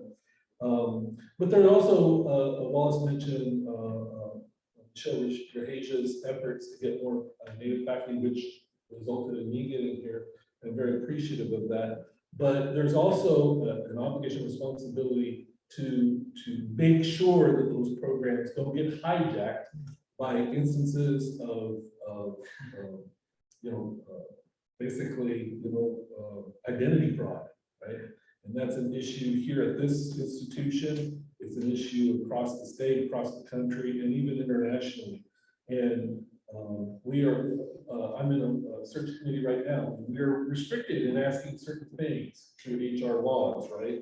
And maybe not. But I think there's a responsibility, obligation to have these kinds of targeted programs, right, for tribal people that specifically, right, won't get hijacked by people outside of the community. We see it over and over again. And you mentioned access to Indian clinics. Both my daughters, I used to teach in Oklahoma, both my daughters were born at Carl Albert Indian Hospital. There is no Indian hospital here in the state. The Chickasaw Nation under Governor Bill Anatubby took over the BIH hospital in Ada, Oklahoma, and it was an amazing, great experience. They understood our cultural values, they understood our financial limitations, and why isn't there a hospital here in California? And then finally, I just you know, appreciate the opportunity to speak about these things. And I got a text from my sister this morning, who's currently on our tribal council, and she just says, she texted me, barriers to housing, solar equity, and healthcare, right? She said, don't even get me started on the justice system. Kuya, right now, we're working on developing our tribal court. I wrote that grant about 6 years ago. We're still in the process. And again, even back in 2006, I tried to start a tribal fire department, and every state agency became a barrier. Why we can provide that service to you, right? They say that. And I didn't realize fire was such an economic entity, more so than public safety. I was thinking simply public safety, right? And so this is the second listening session that I've been to, and again, this is the historic trauma, again, very painful, very hard to hear, and certainly has shaped the way I see the world, you know. And a lot of people are claiming their indigeneity these days, but you can't claim the benefits without claiming the responsibility and the obligation. And but I don't want to see this listening session and what you guys are doing to simply be backwards looking. You know, all those historical traumas are still alive today. They're just kind of you know, become a little more stealthy, right? These kind of you know, I don't know, these ways of kind of limiting what we can do even on our own lands. I appreciate the land back movement that we see going on and the discussion that happened But even anytime the tribe tries to put land into trust, again, the state comes with this adversarial approach as opposed to one that supports or, you know, at the very least, just will listen and understand where we're coming from. So those are the comments. Thank you. Appreciate it. And we saw you maybe have a giant art piece I do. right now. I do, yeah. Yeah, it's a giant game board. You got a picture of it? And it's basically so I'm an artist too, and it's a giant game board, basically native Trivial Pursuit. And the whole purpose of it is to show, my students are angry here at UCR. I'll see in a little bit. Why are they angry? They're angry because, why didn't we know this? Why didn't somebody tell us this? Why do we have to be 22 years old before we hear these stories, right? And like I said, we've all been catfished in American history to think, you know, I always say none of us are as good looking as our social media profile picture. Neither is this country. And so I really believe that you know, the average California non-native citizen, they want to know the truth. They don't know where to get it, right? And we've done a horrible job in education and academia of providing that for them. And I'd like to see, I think education is the key, right? To making sure people understand not who we simply were, but who we are and what we aspire to be. Your picture looks okay. Robert's Desert Kuya, I'm not Kuya. We're taller than we.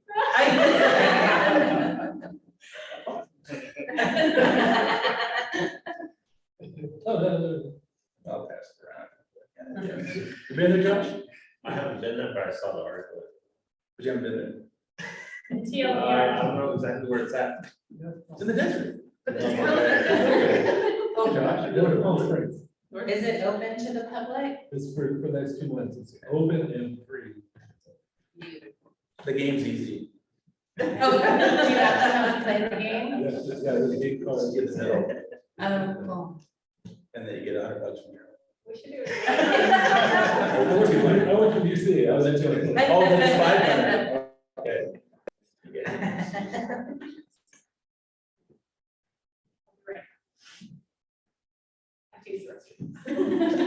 What?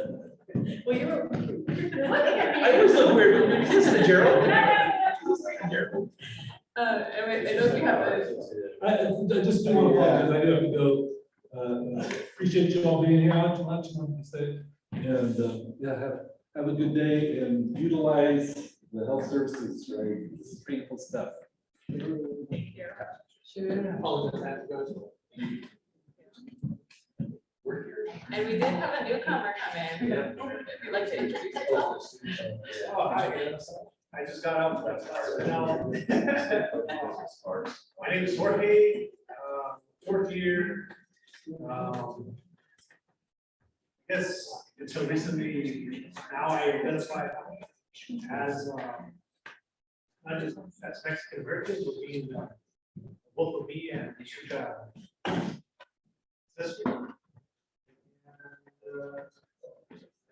Honored to be here for the little time that I had. It's like I got finals and all this stuff going on, but I'm glad that I was able to take the time to come in here. Thank you. Appreciate you joining us, especially during finals week. Is that my phone? I have it. Oh, yeah. I know you live.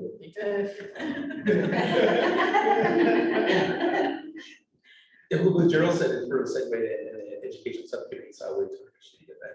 No, go for it. But We're recording. anyway, we talked about, catfish from our U.S. history teachers in high school. Like, well, I spent 40 years teaching advanced placement collective U.S. history to non-Indians, and we have 38 years to non-Indians. I was at 2 years starting at Trinity in high school, so we got to the point where I kind of preached to the choir, and plus the kids knew more about the tribal government than I did, so I was learning every day about what was happening at Hopi or Ute Mountain or Totohonam, and that was enriching. And again, when you hear the word expert, the red light in the back of my head goes off, because there's no way anybody's an expert.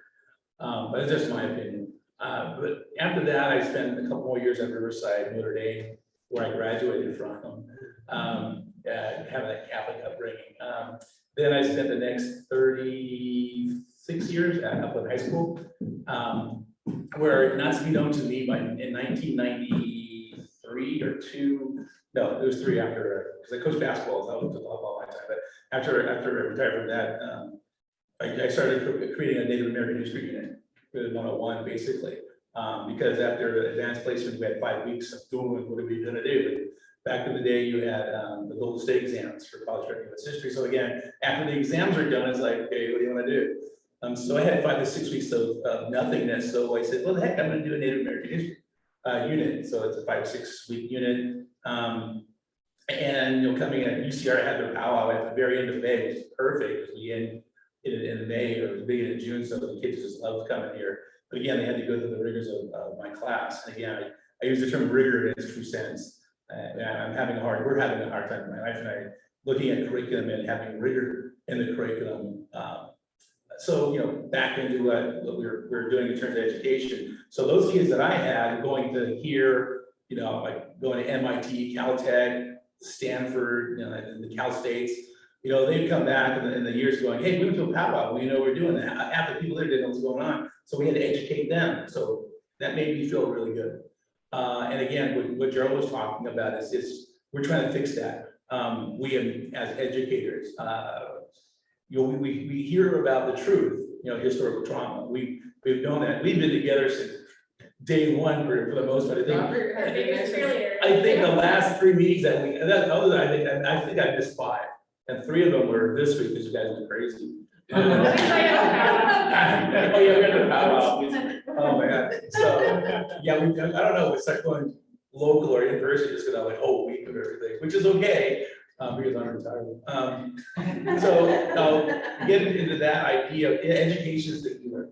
I just want to tell everybody on the council, is okay, we know we've always got innate that historical trauma. It doesn't go away, from what my grandfather was telling me, and what my father and my mother, she's half Navajo, I'm half Navajo, and half Korea, but in California, I always go Korea first, but when I go back to Arizona, then I say Navajo first. And for some reason, I married a Hopi girl, so go figure that out. My life is just so confusing sometimes.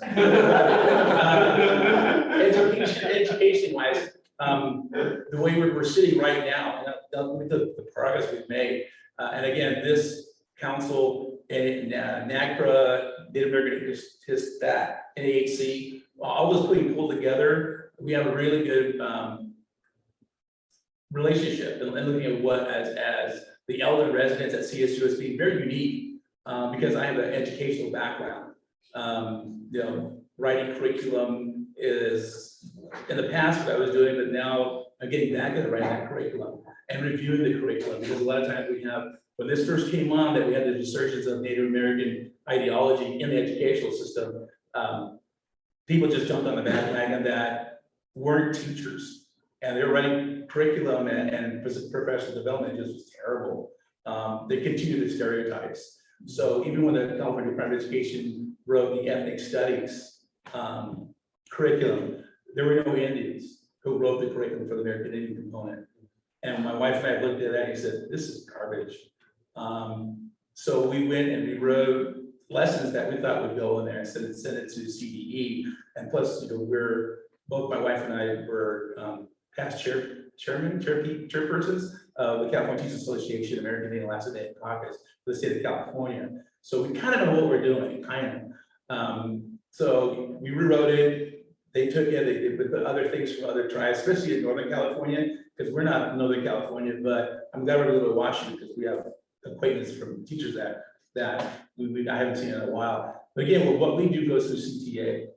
So again, what else is out there isn't going to the California Teachers Association. So when they put their stamp of approval on it, pretty much no district should deny it, because the teachers union said this is good stuff.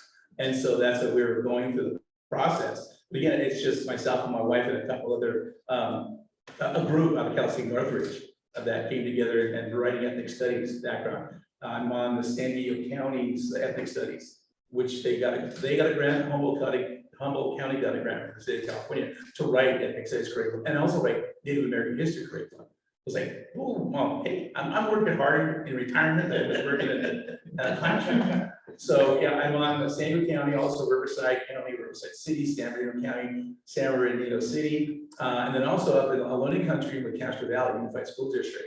And they're, again, every time I've mentioned, I had a chance to talk, I mentioned Castro Valley.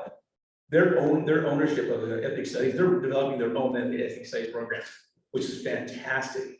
They're not going out and buying something pre-made, which I applaud them. So whenever I go to whatever school district is like, you guys really need to concentrate on doing this in terms of the teachers there. Own up to what you're doing and don't buy it from somebody. It's not you. So that's what we're concentrating on. Our little group is concentrating on. So again, that's the part of healing. So you're not getting catfished when these kids have American history or ethnic studies, because by 2025, it's graduation requirement. So government, econ, ethnic studies are all graduation requirements now. So you have African American, Asian American, American Indian, and Latinx. So again, the only pushback we have on that is non-Indian teachers trying to teach American Indian culture. And so, and the pushback we get is it's not a bad, they're just afraid to do it. I don't know this. What do I do? Go take American Indian history at UCR or Redlands. And again, as was mentioned before, we don't have an American Indian Studies department at Cal State San Bernardino. So I would just say we really need to have it there because I lose Indian students to this guy. And it's just, I can't say anything. It's like, oh, but no, I tell them to go there because I'm saying we don't have one, but if we really want a good Indian Studies curriculum, UCR's had it forever. Redlands has some too, but there's a certificate, I think. It's not actually a minor or a major. I think it's a certificate, I think. Cal Poly even has one, and we have 2 American Indian faculty. That's it. So, and again, we're trying to build. I'm gonna, I don't know, ask around to say, can you guys talk to us? And we're open to it. It's another item. We can't find qualified people. And I was at Redlands the other day. I was at Cal Poly the other day too, and they're trying to find people that have PhDs or trying to get a PhD. I guess you have to have a PhD. So it's just crazy. We just can't find people that qualify for it. We've had a tribal liaison opening for I think 5 years. We just can't fill it. We have Native American recruiters. We had some, but they weren't Native American. They had a hard time getting into the community because we sit around there and Josh would be from the reservation, she's from the reservation, he had from Pomona or the only reservation, and they come to the 2 recruiters and go, oh, we're not Indian, but we're Hispanic, and the Indians are going, moving right along. So, and they were hard girls. One were from Morongo, and then I was working with another Indian organization, but they just couldn't get in. So they went on to bigger and better pastures, which is really cool for them because they're great girls. And so we've had that opening too. So we need 2 Indian recruiters that we just can't get a hold of anybody. So that's kind of a little bit of a barrier. But what we're doing right now is the students, I've got them together to go out, and it's powwow season, guys. So go to Long Beach. What is your powwow? It's the 28th, 29th, and 30th. Of May? No, April, last week. April, okay, wait, because I was trying to find it online. We haven't announced it yet due to the scrutiny that we've been put through as a When you were saying that, I kind of figured. Yeah, so we just kind of wanted to be low key, especially because we're not allowed to receive donation. So that's like a huge preventative because that's what we're going off of. And so we're really trying to tread lightly. And especially the pandemic kind of like closed us for a little bit. And then last year they opened up public events again, but like 3 weeks before our powwow was supposed to happen. So we kind of pulled it together really quick. But it happened and we want to make this happen. We're actively making it happen, but we're just very hesitant. We know we already have a huge following of people that fill this annually and attend. So we're not really like concerned about that part, but we definitely are like have our guard up. Okay, so it's last week of April. Last week of April every year, and hopefully continuing on. Yeah, well, that's where we hired our first First People Center coordinator. He was at that house, we had a booth there, and he came by, and he described it with Cal Poly. So I go, okay, cool, well, here, apply to it, he did, he got the job. So I'm going, wait, we go around powwows and find somebody, maybe that's a connection we did it, as long as you just have theirs. So you need a powwow around here, pretty much going to it. Or, I want to go to another gathering up north. So. You Oh, just yeah, get big invited to time. parties. Right? I don't know. California. Oh, you like go 49. I've been to those in college. Anyway, no, so again, education, we're at Castro Valley, they're working with the only people next door. And I just reviewed their ethics studies curriculum. There's some nuances that she needs to change around, like more Ohlone influences.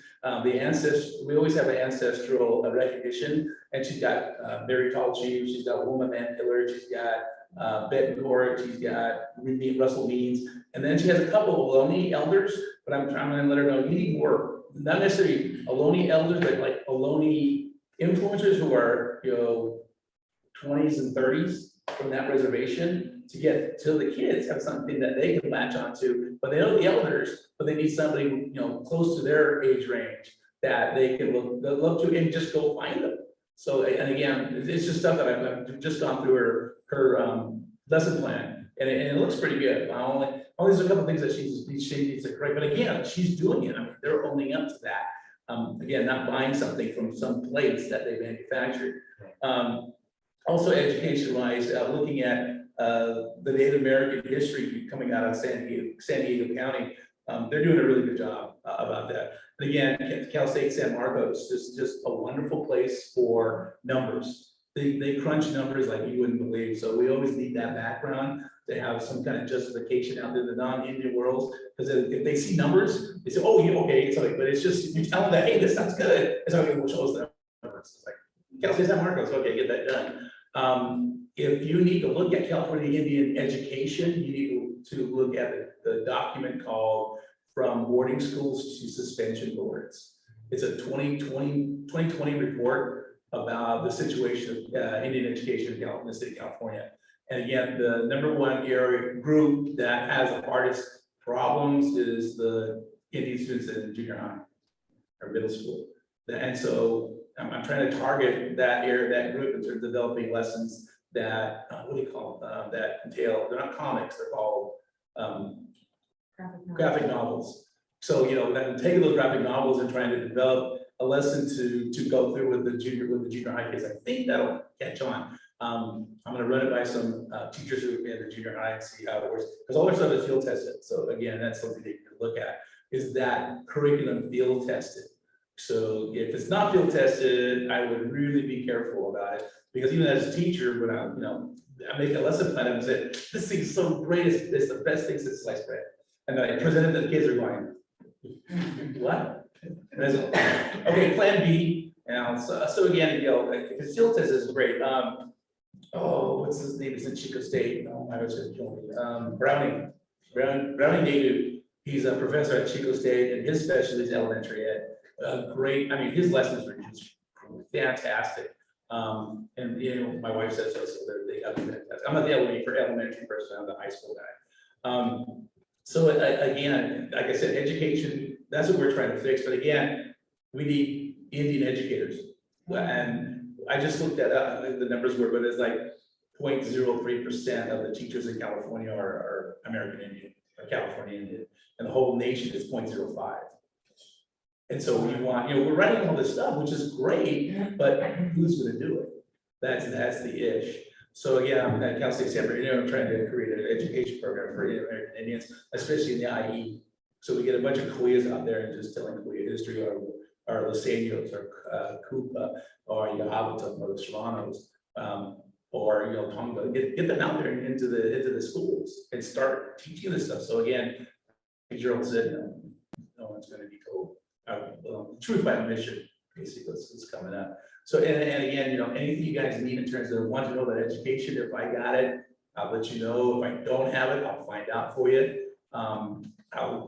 After this, I'll have my cards if you want to call me or email me. That'd be great.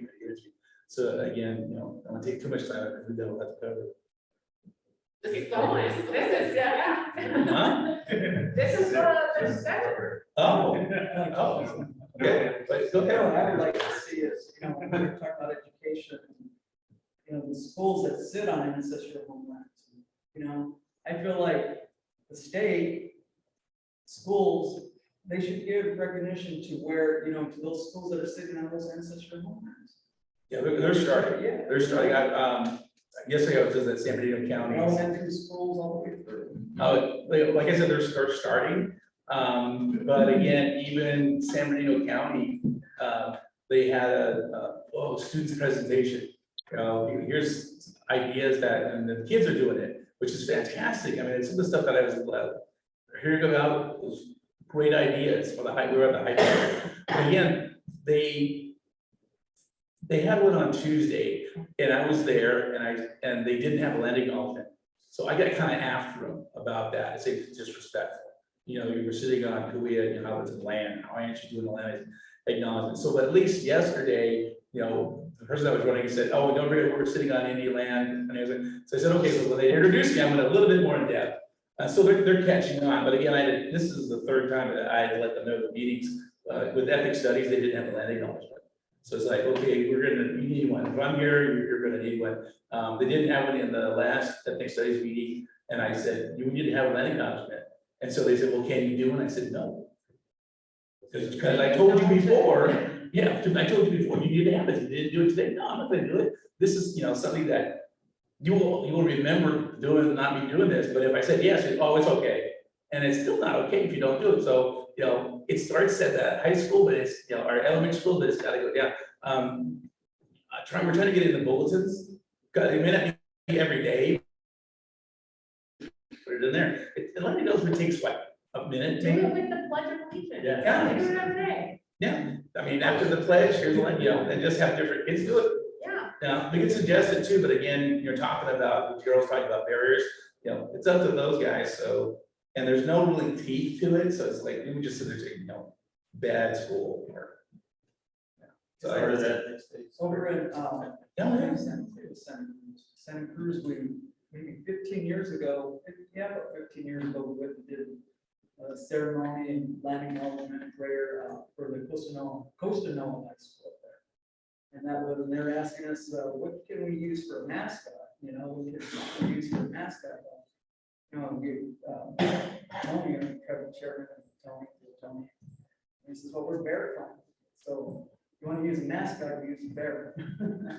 But Yeah, I was at Avalon. that's what I would like to see though, even the elementary schools, like, you know, there's, you know, the kids, my nephews, my nieces, the ones that are in elementary, you know, those kids in those schools, they have no idea you know, the ancestral anything, you know, the history on the land. Yeah, it's so easy to stick in too, I And just to mean, be able to place that so they get a little like understanding, hey, you know, we're right here, our school sits here on this ancestral homeland, so, you know, Indians up here.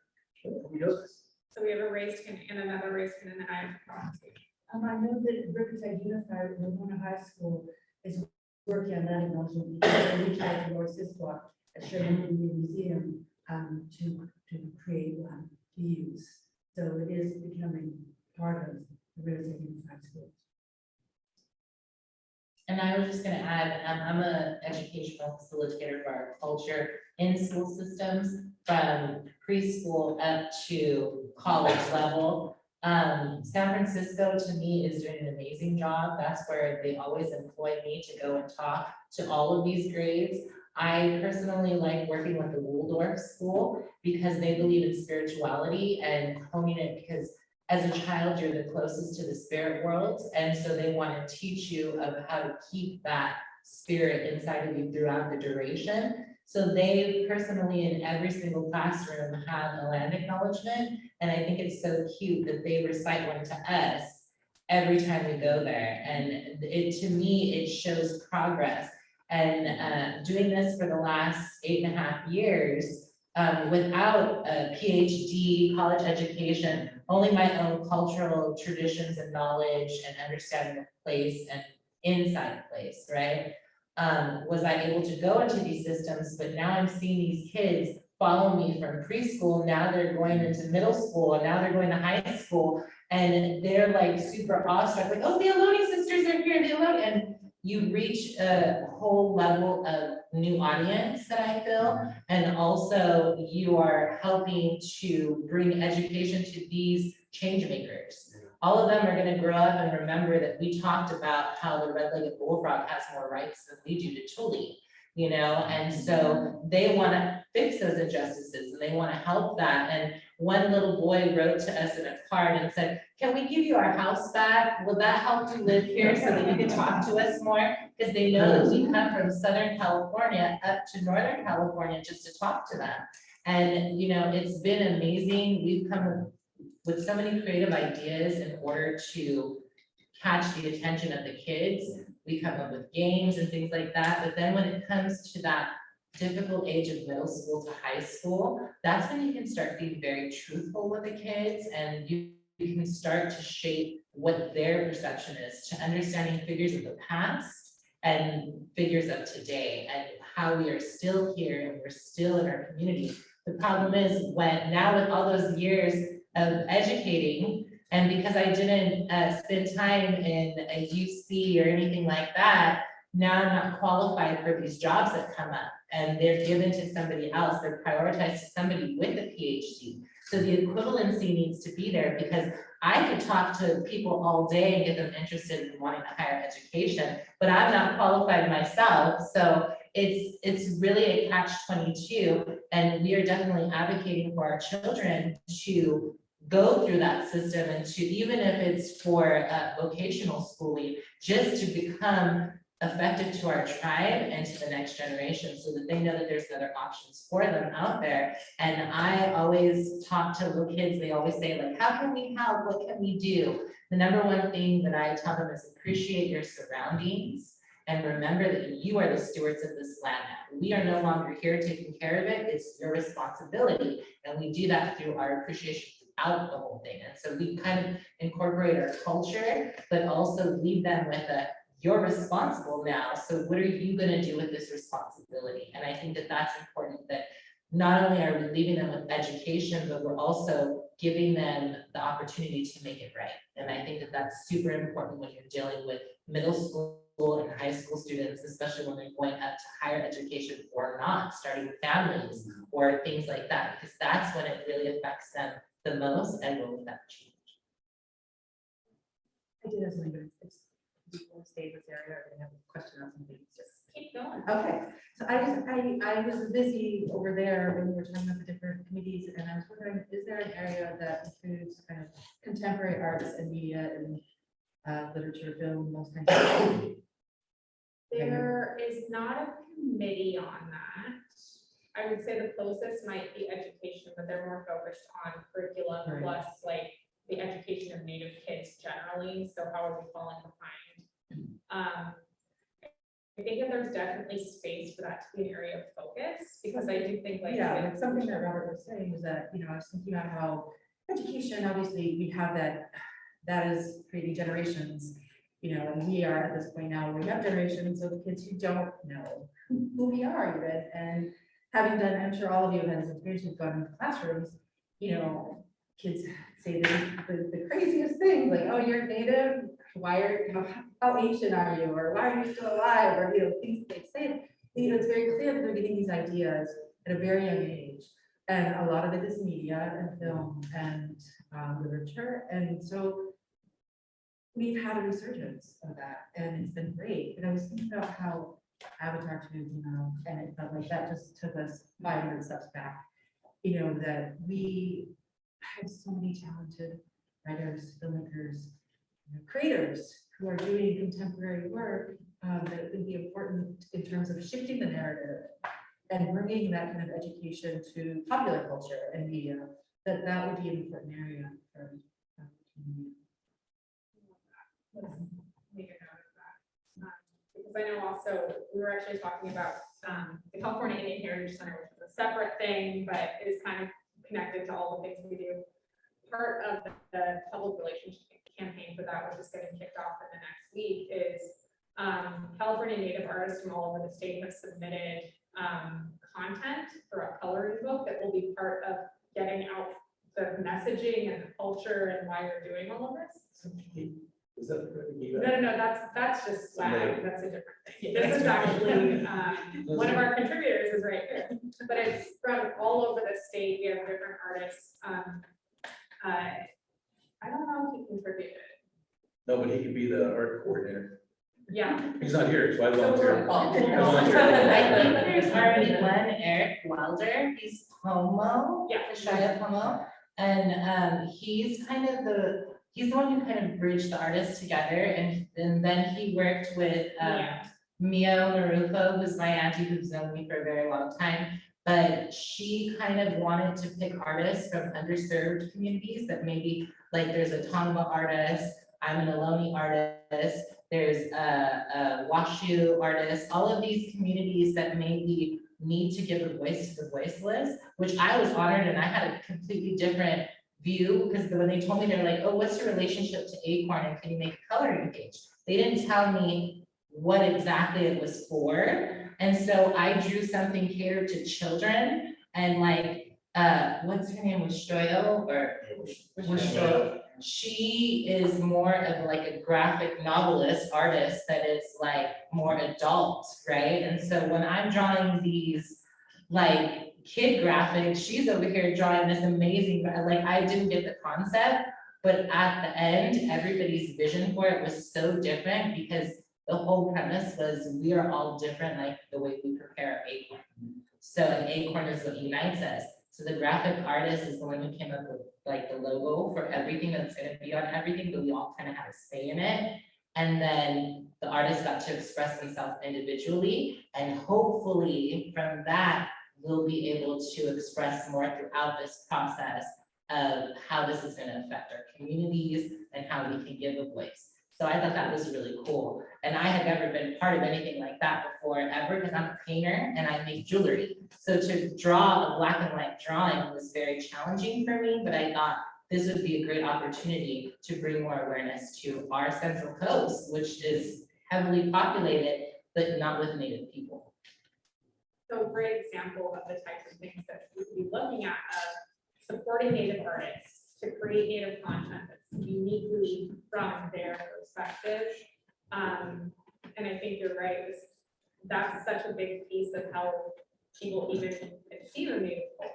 I remember that Assassin's Creed, that's in an actual like Mohawk village, that actually changed people's, you probably have some thoughts on it, but, well, every representation matters, so representation matters, but then it's also getting it right matters. So I think even the discussion of like, how do people get it right?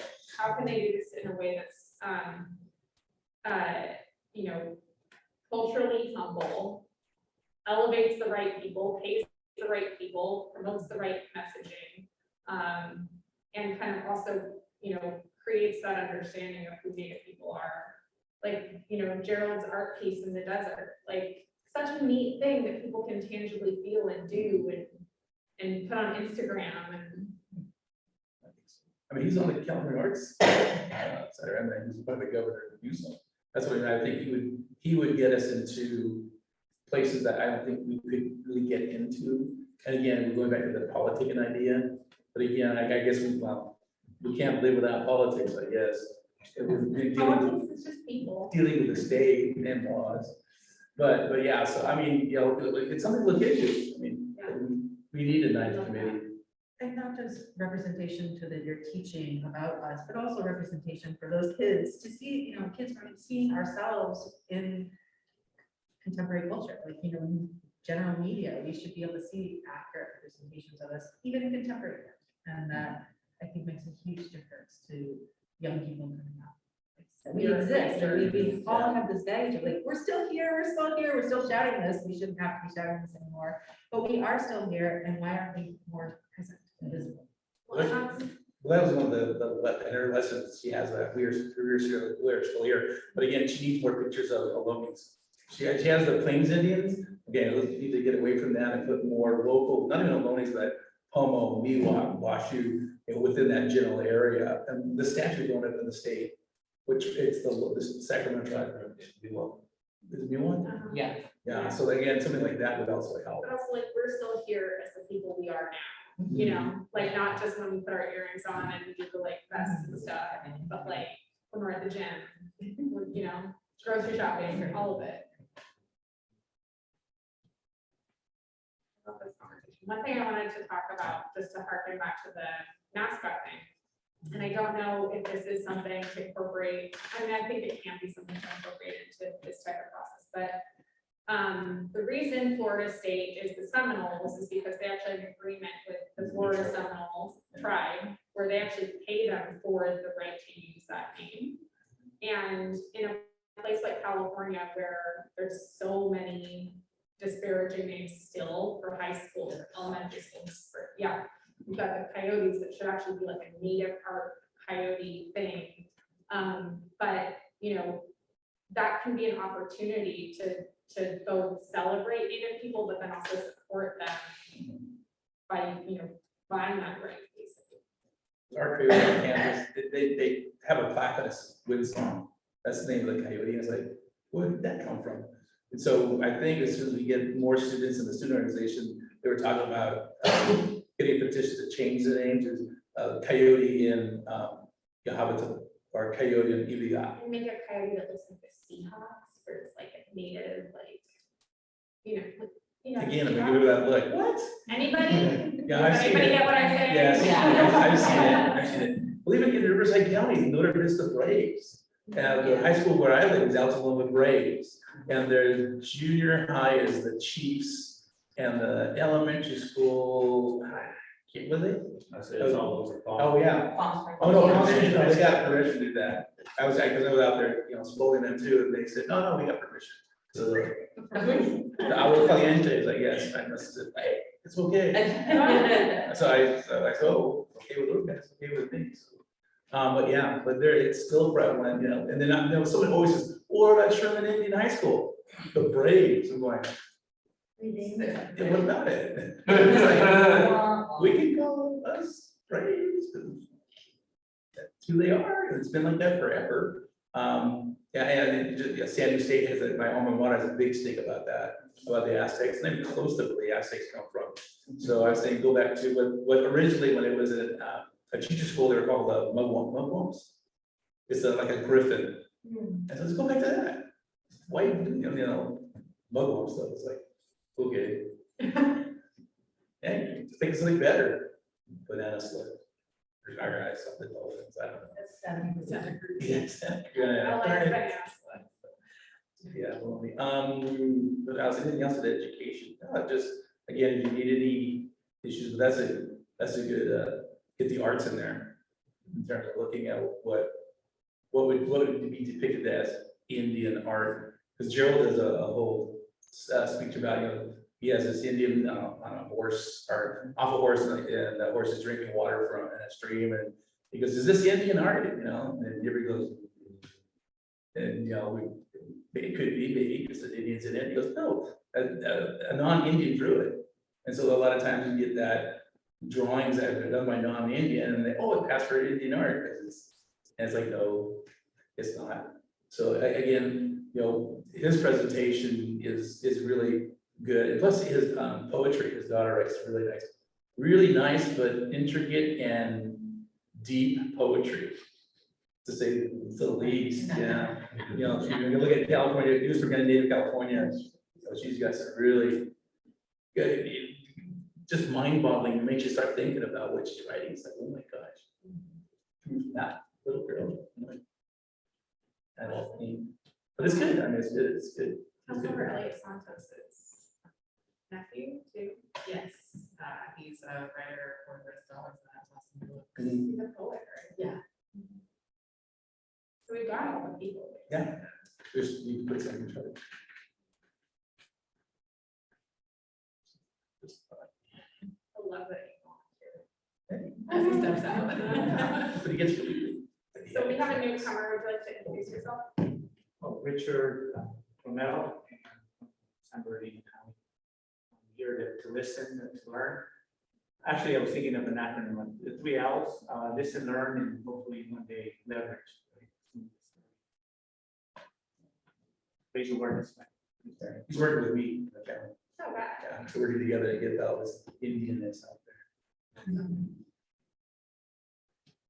I would like to go off with the mascot thing because in our territory, San Gabriel, there's a high school named after our tribe, Gabrielino High School, Tongva. And they don't even acknowledge us there.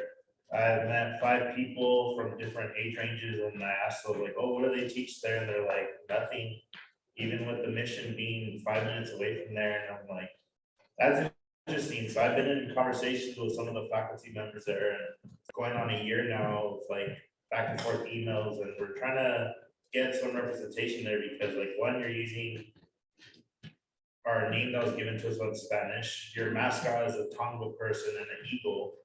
So like, what's going on there? And they're like, well, we used to teach before, but you know, new people that come into leadership have a new agenda, like you mentioned with the government. And it's interesting because when I first heard about the school, I was like, oh, that's cool. Like we have our own high school and everything. My chief was like, no, that's not our school. And I was like, wow. And he's like, yeah, the elders are the ones that gave him the blessing to use it, but the contract was to be that they're supposed to invite tribal elders to do presentations there. Since then, it's pretty interesting. So I want to see what they want me to bring to the table. I talked to my chief and a few other elders that are interested, and I was like, so what should we do? You know, like what would be the first introduction with the culture? And some want to do the missions, some want to do life before the missions, some want to do life after the missions and everything else like that. But it's interesting because there was another battle we were dealing with in Azusa, and there was 2 high schools. Azusa High School, which they were mascots the Aztecs, and I forgot the other high school, but they wanted both rivals. So that's like USC and UCLA, like, all right, you guys got to be one university now. And you know, like that's, yeah. So you have on different sides, and the Azusa Aztecs, they would have a plain style drum when they would have their rallies. They would call the pretty girl who would be the representation of a Indian, a warriorette, and the jockey boy, a warrior, and they'll have them in plain style regalia. Everybody's doing their little chant. And That's crazy. we were fighting. My uncle, he didn't leave the fight. He was just asked to take part in it. He has a long history of Azusa. Our family comes from the village of Azusa, which Azusa comes from. And people he grew up with, he was in the military. He did some stuff for the government. He did a lot of traveling, and he was able to go to the Soviet Union and participate in weightlifting. And it was interesting because like he seen what communism was like in real life, and he was like, you know, it's crazy that everywhere I go, there's soldiers or officers following me and making sure I'm not up to doing nothing suspicious. But he's like, it meant a lot because, you know, Azusa, there's a lot of gang violence there, just a lot of atrocities going on right now, and even with the homeless crisis. And he grew up with a lot of people, and when he was deciding to get rid of the mascot name, everybody attacked him. People that he grew up with, since he was saying, he's like, people I went to elementary school with were calling me names and all that. And it was interesting to see like the Hispanic community even go after him, like, that's our culture, we're Aztecs. And my uncle's like, not every Mexican's Aztec. You're erasing thousands of other nations and, you know, a lot of the rich history. And they're like, well, how would you feel if we did it? He's like, you guys are erasing my whole history. He's like, you guys didn't even know where Azusa comes from. And the village of Azusa was a healing village. And we also had a medicine woman named Azusa. And there was tribes coming from the Mojave, past the Colorado River, just to go to that village to get healed by that person. And I thought that was an interesting story. So yeah, like there's a lot of mascots that we're trying to change in our territory as well, especially because like there's no Apaches in La Mirada, that's in Los Angeles County. Then you have like Shoshones, there was a Navajo mascot, or like what the heck, like, you not know the education of where the land you're getting these tribes from, and they're like, oh, well, we just like it because they're crazy people. No, they weren't crazy, they're protecting their homelands from the Americans, the Mexicans, the Spanish, and neighboring tribes that we had warfares with. But it's interesting. So we're talking about the mascots, like, thought it was cool to bring thought it'd be a good idea to bring awareness that even in our own homelands, we got people naming things after us, but don't even acknowledge us, let alone don't even know that we were existing there. Because one of the teachers that I was talking to for the Gabrielino High School, they're like, so are you guys native to the area? And we're like, yes, that's why we're Gabrielino, we're from the San Gabriel area, like, well, my band specifically. And she's like, oh, well, do you guys live in teepees? No, we don't live in teepees. We had our key or quiche, depending on the dialect. Oh, so do you guys hunt buffalo? No, that's in the plains. Interesting. Did you guys learn how to ride horses? And I'm like, well, yeah, we learned how to ride horses. The Spaniards taught us how to ride it. The Mexicans during the rancheros, when we're becoming vaqueros and everything like that. And like a lot of the questions, like people mentioned, it's always stereotypical. Well, how come you don't have a curved nose? Why we don't have dark skin? I was like, well, if you want to go into that part, I had an ancestor who was 14, married a Spanish captain who was in his mid-20s. So like, that's where you get the light skin and the facial hair. Whether that marriage was voluntary, they fell in love, we don't know that history. And she was like, okay, so what happened here? And I was like, well, we've been living here since time immemorial. You know, we always argue about how long we've been living in the landscape, but through anthropology research and when they're digging up remains of our ancestors, some villages are coming back from 12,000, even going past that. So like, telling her, try to educate her on the history, and then like when the missions came, how life changed for us, you know, like my partner always mentioned, we're introduced to a lifestyle that none of us were used to, and the bells going off to let you know when to wake up, when to pray, when to work, when to eat, and stuff like that. And then a lot of our children were dying, not even making it to the age of 10 because they're being introduced to dairy. That was causing a lot of sickness, and then just a lot of things. And she was like, wow, I didn't know that. Like, I always heard about like the plains style Indians, and I was like, I didn't know that that happened here. And I was like, yeah, like there's a lot of rich history in California that people aren't really aware of. And for us as a younger generation, we're trying to pick up the pieces from our elders. And like you mentioned earlier, Auntie, my elder, who I looked up to, my Auntie Julia, she was our culture educator, culture bearer, tribal ambassador. Everything I learned was from her. And her main goal was to not be invisible in our homelands, because like when we talk about Los Angeles, everybody sees Hollywood and things like that. And we're like, no, we're Indians of Los Angeles. I'm like, what, you guys are Indians?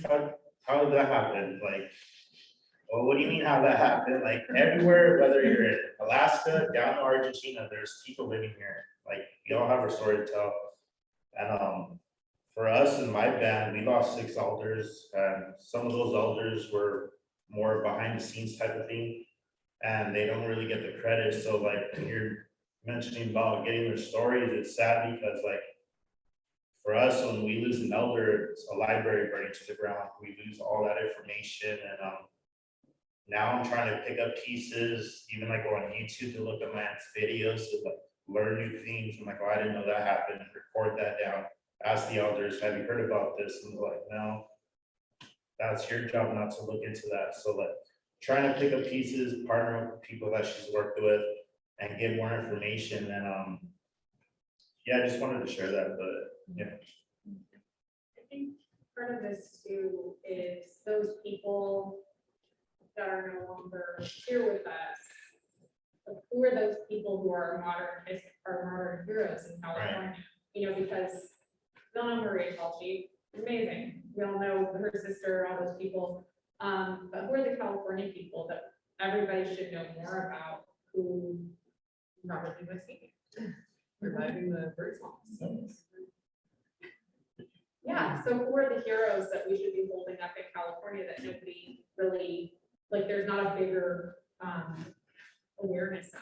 And how can we be changing that popular culture awareness of those heroes that we all have here?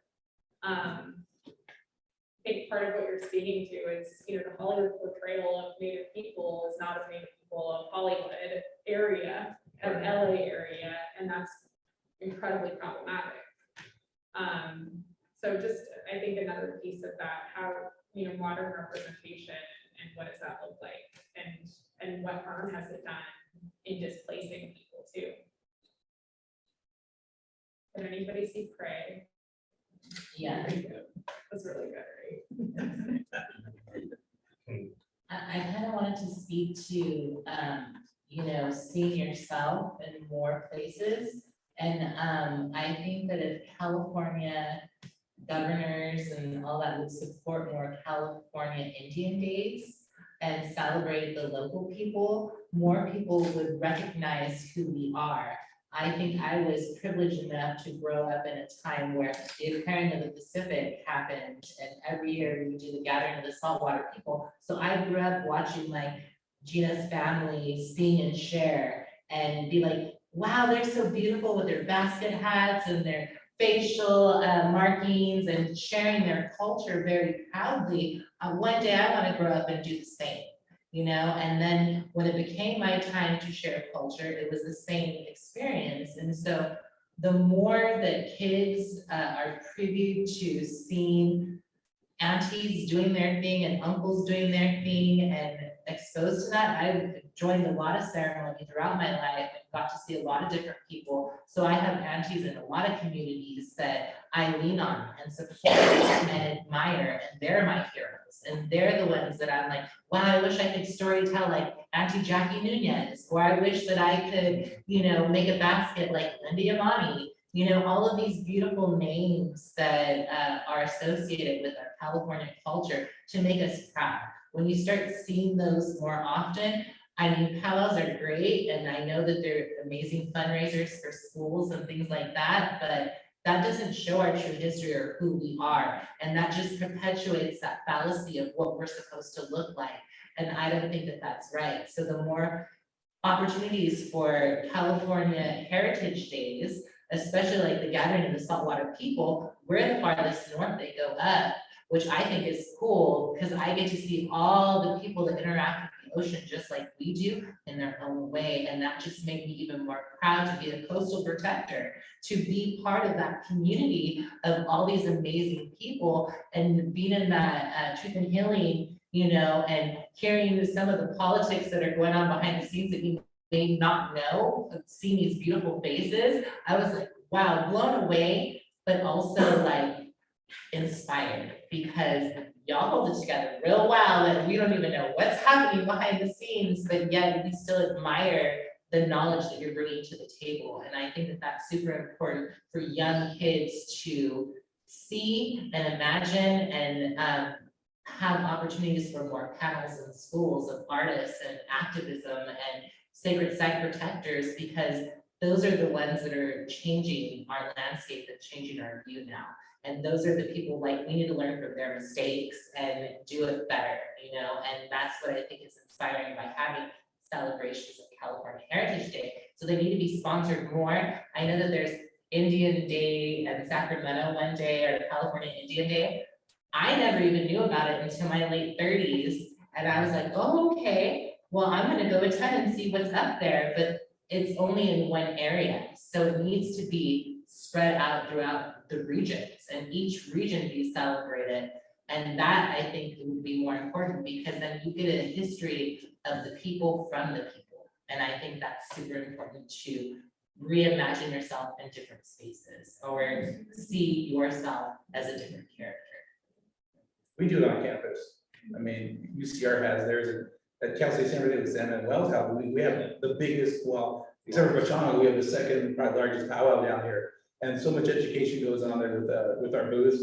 I mean, again, we actually had a American Indian Student Organization booth there, and we were just educating tons of people.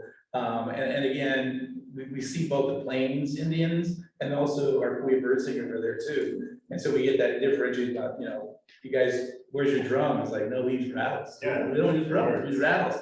And so, you know, that comes across. And, you know, again, San Manuel's powwow on our campus is just, it's like 3 days of just blown out fun that we have. And plus we have a whole week that we put on for fourth graders, that they come and they learn about Native American culture with the Serrano language class there. There's baskets, there's the Kuya baskets, because, you know, Gerald and I think the Kuya basket makers are the best. And then also, what else is there? The baskets, weavers, language, games, bird singing. Assembly Member Ramos comes down to bird singing with that, and I've been privy to help him do that for the past 3 years. So again, we're getting back into that. Those 350, yeah, oh, that's Wally. The homos come down too, and they bring their clapper sticks, so kind of leave clapper sticks. But it leads up to that day, to that. Yeah, California Day. And it's too bad that it's only for fourth graders and not for the public to see all of those things, because the public is seeing the big show, the powwow and the costuming of that. And then they're getting like doses of California native. It needs to just be only California native, so that way they have their time to shine. All of these other powwow people, not to knock the culture or anything, but they had their time to express and share, and now it needs to just be a focus day only on California natives. And that is great leading up to it, but the big shebang that everybody's gonna see should be like big time, not powwow, you know, like. Yeah, our gatherings, the local museum, I'm on the board for the local museum, and they have gatherings every other month, and they have like, they're having an agave roast coming up on April 8th. And so, you know, the area, and we're getting the word out, because thank God for social media, I guess. So we get a lot of people coming there, and a lot more than what we've been seeing. Agua Caliente, they put on their Sing the Bird, which is a high school, and there must have been, I want to say around 30 to 40 different bird singers there, from Fort Yuma to Wallapai, Havasupai, just all over it, just bird all day. And it's just fascinating. So in the area, you know, the different tribes, my tribe put out a kiwit, which is we used to call them fiestas, but you know, with that. So the kiwits are, you know, social gatherings and have a good time. So we put ours on in October, and I think we've got one coming up. So people at the end of Coachella Valley can come and look at what's going on. Title VI programs also do put on for the schools. And again, the schools, we really need a Title VI programs. San Diego City has the best Title VI down here that I've seen. I think San Diego County has a good one too. But what Sindra Weber does is just amazing. And kind of connecting with those kids in the public school, because it's just like Californians, but they're from all over. They're urban Indians. Yeah. So they get a little gas, a little look at what their culture is about. And she tries to cover as many cultures as she had that come into there. We've been, last time I think we had one of the biggest, I think we had over like 25 to 30 family, not well, 20 people, but like, I'm gonna say maybe 8 or 9 families there. She did a fry bread one, and then, you know, when Indians hear fry bread, they'll come out of the woodwork, and I didn't know that, but she said she had about 60 people there, biggest turnout, but I go, yeah, you need fry bread, that's one thing.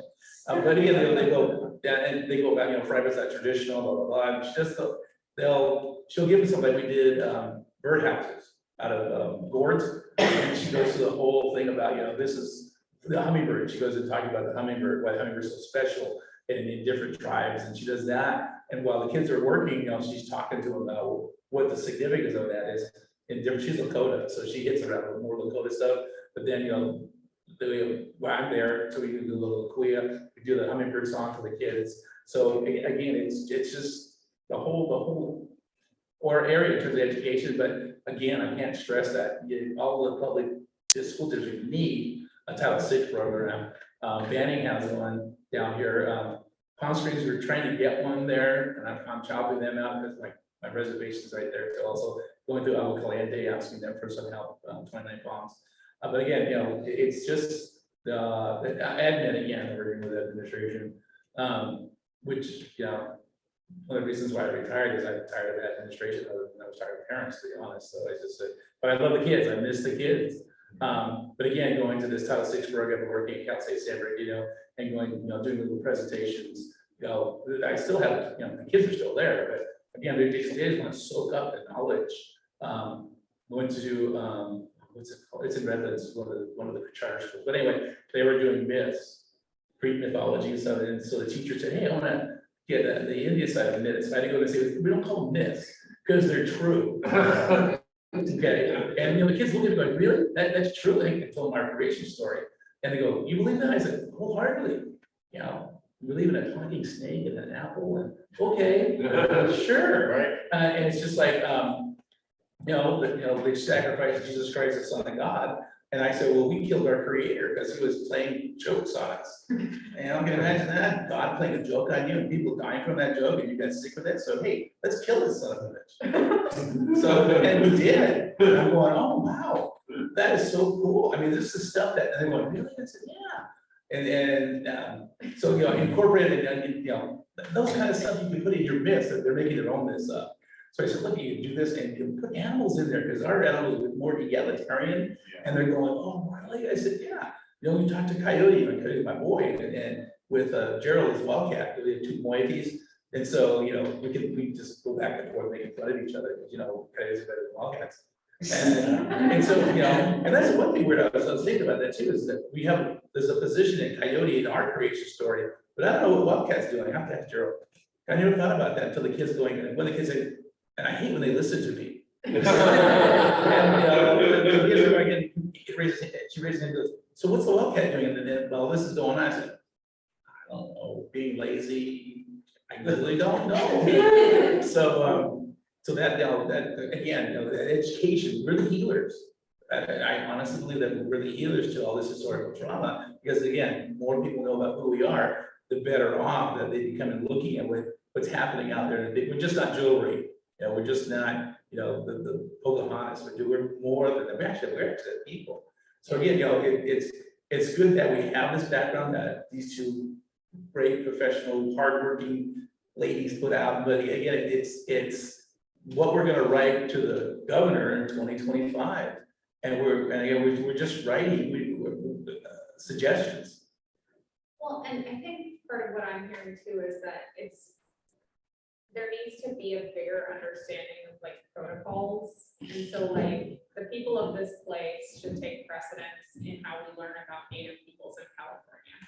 There's also a giant population of non-California natives here, and they've created a space for themselves and need to understand how that came about and why it is, and why it's important to have space for that too, without displacing the California Native people and understanding that that's the foundation of this place. And that not understanding the difference is not on Native people to correct for you, it's for you. There's enough education out there that you can educate yourself.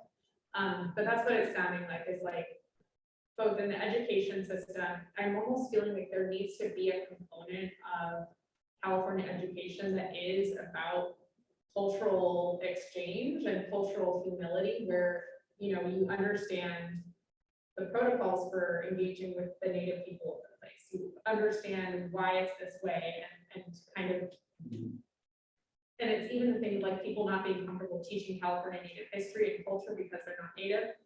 When there's a proper way to do that, and in the absence of California Native people, you should be doing that, but also if California Native people step up, you should also step back. So there's. Well, the education, teaching advanced placement, usually they pick the person who's the newest person on board to teach that ED class, because it's the hardest, it's really difficult. Yeah.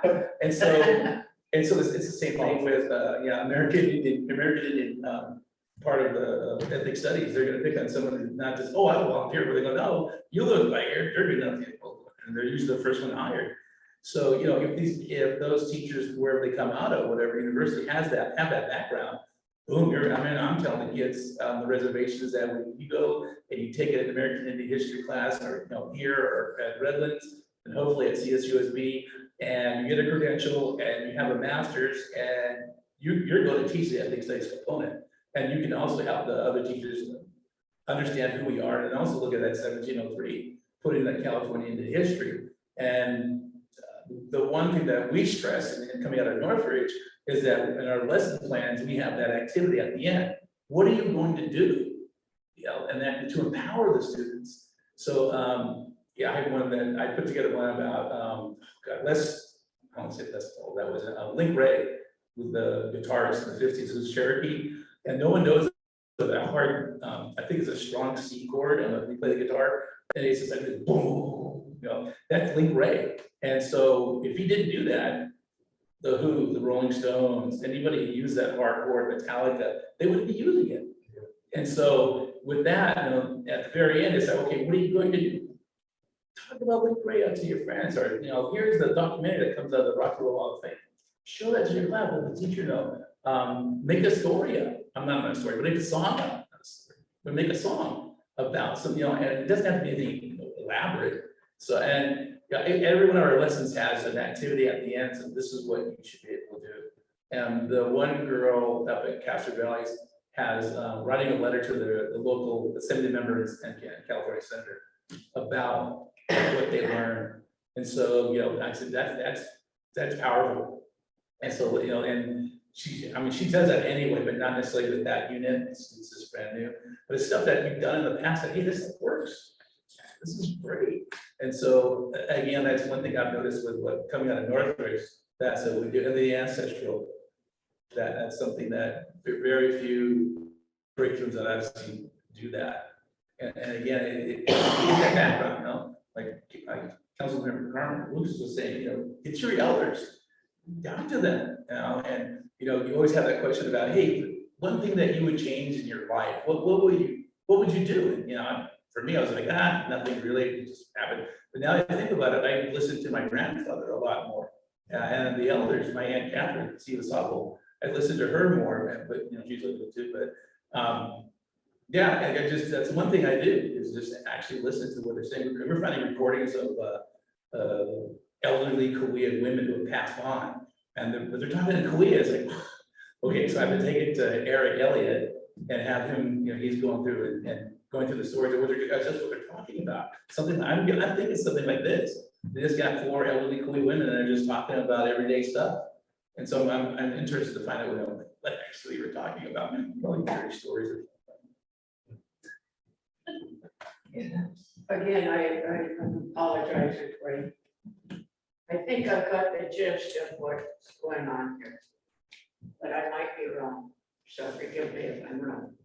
But I'd like to share some thoughts with you. You're talking about a curriculum, 4th graders, California students, am I correct on that? And am I correct in thinking that you are also in the education part?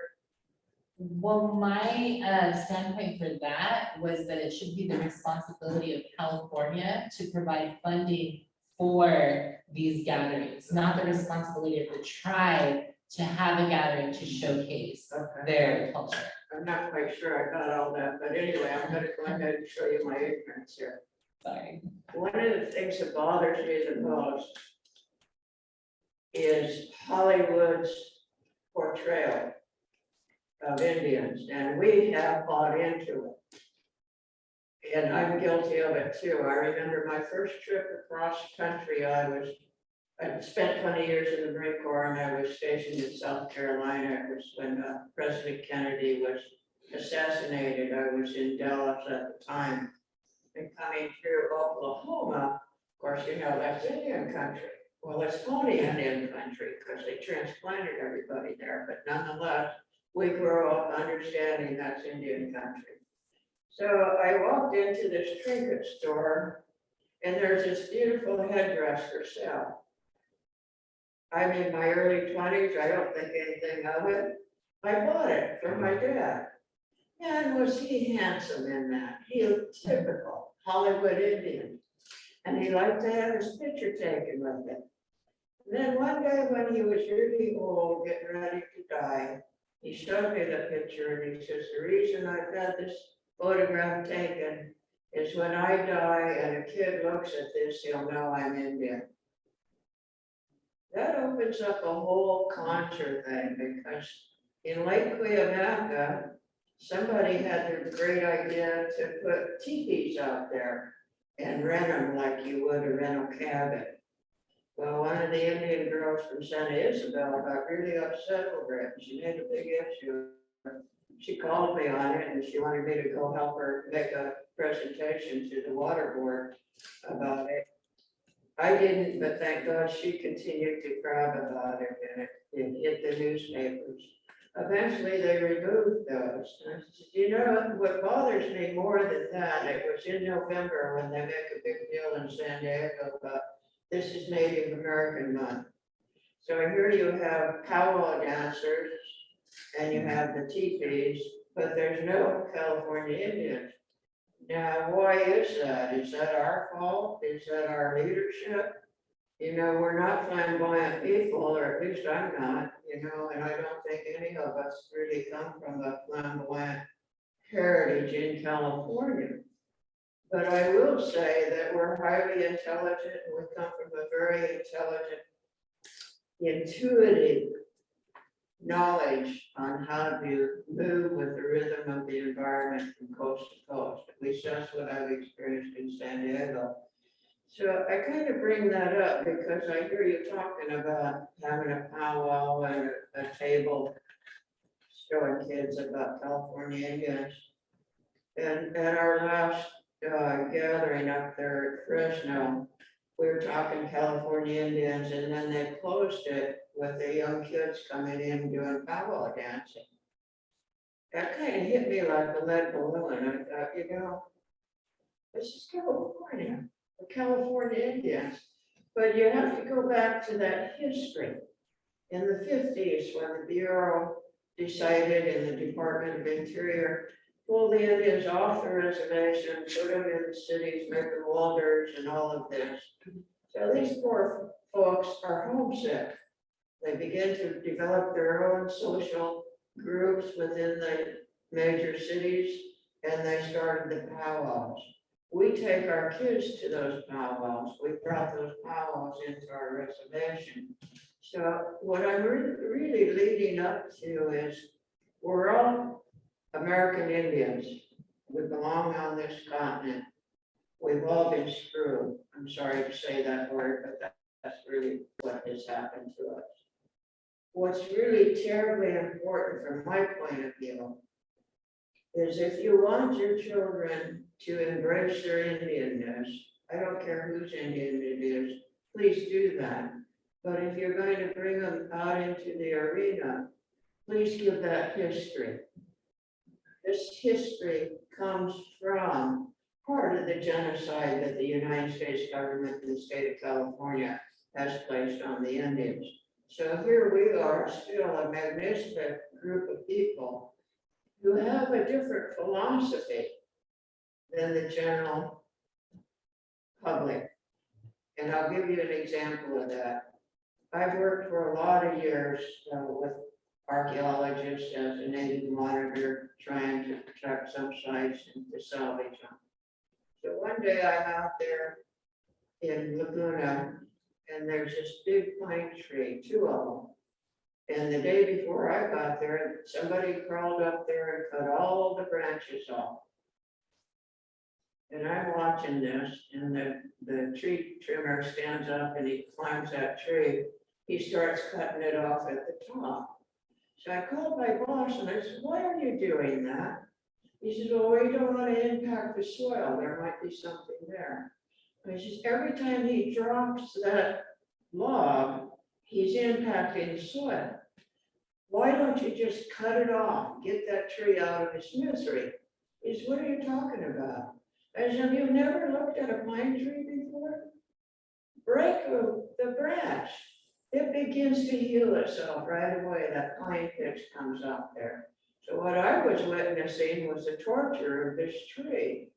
And it never entered my boss's mind that I have a relationship with that tree. And that's what I'm saying to all of us. That's who we are. Please share that knowledge with the people that you're trying to educate and all of that. I hope that was helpful to all of you. And if it's not, I apologize, but I wanted to say it anyway. And one thing before we have, so that's something I wanted to kind of add on is that talk to your elders, but then we also have this component of education is out on the land too. So how do we create a curriculum that is inclusive of getting on the land? Because Native kids need that. And did you- Well, I wanted to comment also on spiritual, you know, people being spiritual people. They've always been spiritual people. That's what the missions tried to take from them. And, you know, sacred ways. We continue those sacred ways. You know, here's the grandmother and grandfather, the grandson. And that's one thing, you know, being able to be in touch with ancestral land and earphones of our grandfathers and grandmothers, it's very, very spiritual for us. It's a very sacred thing. It's my, for me, my mother being a medicine woman, creating medicine with the trees. She's always worked with sick people using natural remedies, through medicine and prayer, but also giving thanks, kind of like with Angie was speaking, it's something a lot of people don't really realize, is how we're connected with one, what we want with the earth. And that's why I share with the children, a lot of children, they don't know those things because a lot of religions been put on the table to them, different teachings, and we have that strong connection with the trees, with the water spirit, connection with the universe. Everything's all energy, and it's important. It's a very important thing for us. It's important to be able to be in touch, to utilize our ancestral moments in those ways, to continue those sacred ways. Because once those sacred ways, if we're not in touch and being able to be there with our ancestrals right there, our ancestral moments, to do our sacred ways, our ceremonies, it's going to die out.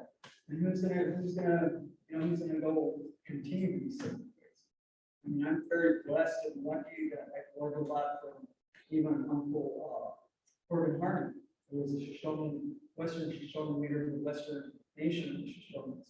And he was a medicine man. He was a teacher of going against fighting with the government, retaining all the bad copper mines, the gold mines, the nuclears, because he had to fight against that regarding his own people and lost in Barstow, I believe. No, it wasn't Barstow, it was in the Shoshone Nation, and of course Nevada at one time.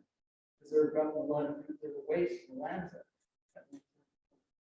So he did a lot of teaching pertaining those spiritual ways, our connection with the earth, us learning to respect, understanding that taking, you gotta give it back. You don't just take something and not give it back. Because even with trees, you remove something from that tree, you're removing part of its energy from that tree. Even with the water spirit, water has molecules.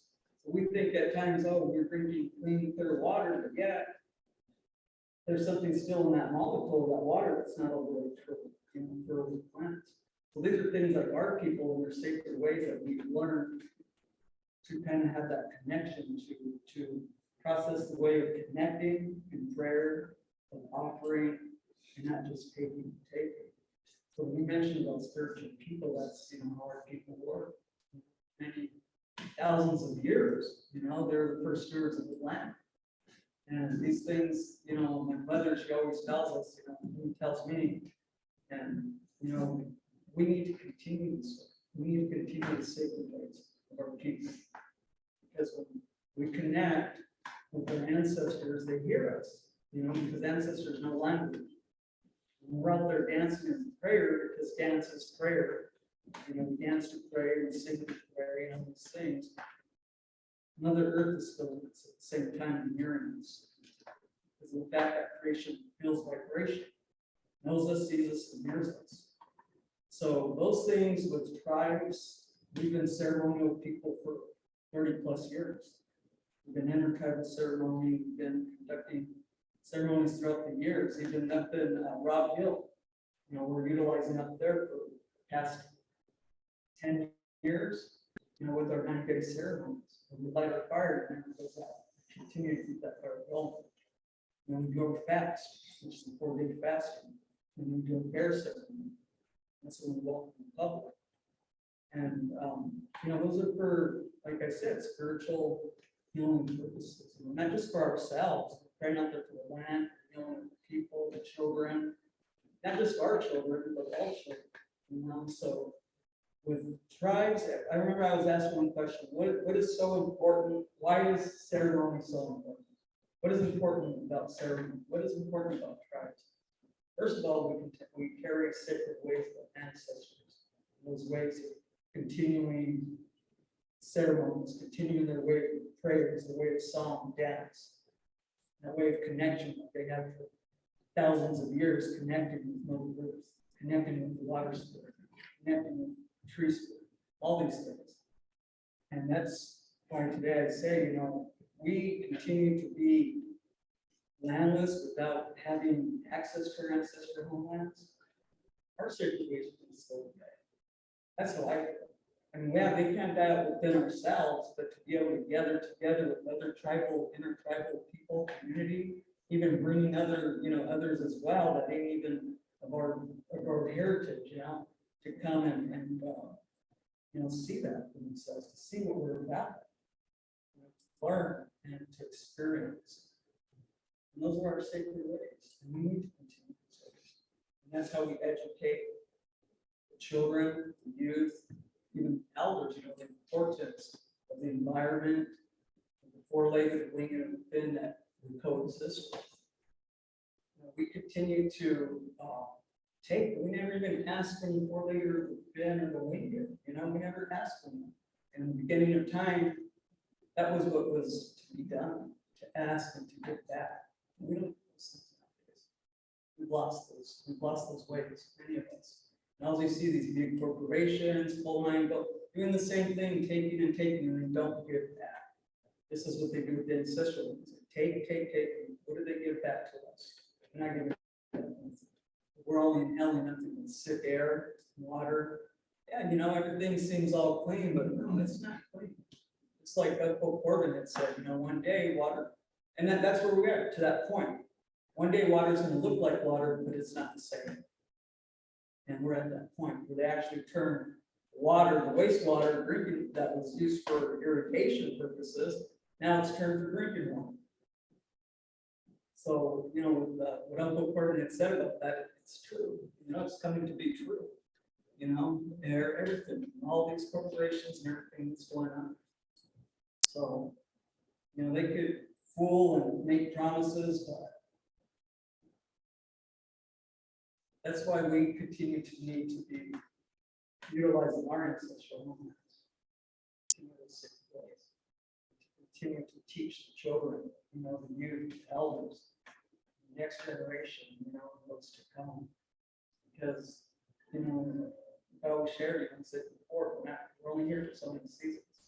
So our future, we need to really invest in the children, future of the children and those to come. And that's laying down prayers, continuing in sacred ways of ceremony. Because they're the ones that are going to be the ones to make change and bring change to this world. That's why it's important for us to continue teaching. Continue doing it. We're a little over time, but if anybody had any thoughts that they didn't get to share, I don't want to cut it off. Can I make a pitch for Brenda to share about the Saturdays event? Yeah. Well, we have legacy project, and it started a few years ago when we found out that there was some funding on the Association of Private Libraries and Museums, and the museum started work with Cliff Trasker, who's here at the Costa Foundation, and Laura Sisblock, actually, museum to save, to document the words of individuals that have been in the boarding schools or their ancestors have been in the boarding schools. And so, well, Robert was one of the ones who was interviewed and told about his father and his own experiences. And there were 7 others, Roseanne Hamilton, and then they all had a Sherman connection. And so we used the archives of Sherman. Laurie, it's this block, narrated the document. Cliff did the interviews. And we put it together and we showed it the first time at the end of February. Sherman, this coming Saturday is going to be at UC Palm Desert at 11 o'clock. And the following Saturday will be here in Riverside at the box. And I believed in this project as soon as I knew there was an opportunity. And I'm not native. I'm trying to claim some native answers, but I don't have any. But I feel in my heart how important this is. And so we have now created this share. And I'm hoping that other people that will save the words of the elders for the future. And so this is what we did at our work. And our museum was created with a colonial collection. I mean, that's how things started. We're 100 years old this next year. But we repatriated to NAGPRA, to the Hoopa, and the objects, the items we sent back to the Hoopa, they're using in their ceremonies. So I think the museum's heart is in the right place. And so this was one thing. So I've come, if you want to, or should be ready, or eventually get on YouTube. And I've contacted KBCR, the regional television company, and they may be interested. Sure. So anyway, that's fine. 2 minutes, but it's important. The words are important. And this, like somebody else here, I wish I'd asked my grandmother, tell me about things, or my mother. And we don't, because we think we have all the time in the world, we don't have that much time. Season to live. Thank you.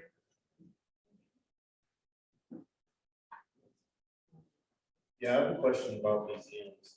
What's their relationship with the state? Well, for museums that are located in California, what is the relationship with the state of California, and who are the entities that are working with the museums for like a collection of artifacts or ancestral remains that are given back to the tribe? Like, what are the laws and regulations for that, for them to like? That's a big question for overtime, but I'll answer in about 1 minute and refer you. So museums that receive state funding in California are covered under the California Native American Grace and Protection and Repatriation Act. And that is overseen by the Native American Heritage Commission. The commission doesn't go out and enforce the law. It's basically like if there's, a tribe that is seeking repatriation and it's not going well, they can go to the commission and get some help. Typically what those museums should do, a museum is pretty broad. It includes institutions like UCs, it includes CSUs. It's basically anywhere that receives state funding and has a collection. They're all covered. They should all be complying with CalNAGPRA. And again, NHC is kind of the enforcement authority for that if things are not going well. Under the law, they should be proactively doing their inventories, which under CalNAGPRA requires them to do inventories that are inclusive of non-federally recognized tribes as well, which under the federal law would render them as culturally unidentifiable. I think that's the short answer. Right. If they receive federal funding and not state funding, they would be a federal museum under the acts, and they would be under the federal NAGPRA, which again applies to federally recognized tribes, and then non-federally recognized tribes can work with federally recognized tribes to get items back, but it's a whole convoluted process. Right. Thank you. Other comments, questions? Really quick, I got eventually come to high school on Earth Day, April 22nd. They're having a Native American event. And so I was gonna say UCR, they should table there. If you guys want to go, contact me. And if you want to set up a booth or something, let me know. And then we can, if they want more participation from all the tribes around, and I guess all the tribes is you guys. But yeah, so and it's actually a public school. I wanted to do something for Native Americans. So it just came out of nowhere that the English teacher there said she thinks it's needed. I'm going, cool, let's do this. So we've got kids from CSUSB. I'm gonna let Redlands know and UCR to go get a table there. I don't know if she's busy that weekend. But, the work of two, I don't know. But if you give me some stuff, I can hand it out. there too, so. Give you some brochures. Yeah. So I take it and I go, okay, fine. But yeah, so if, you know, so that Saturday is open, Rancho Cucamonga High School from noon till 4-ish. Something, so we're excited, it should be more community outreach. Thank you. Wanted to ask if anyone would like to close us out with a song. You want to do a solo or? or do you wanna- And that anything. Yeah, I put you on the spot, I apologize. Borrow my rattle. There you go. You can use it. I can borrow it.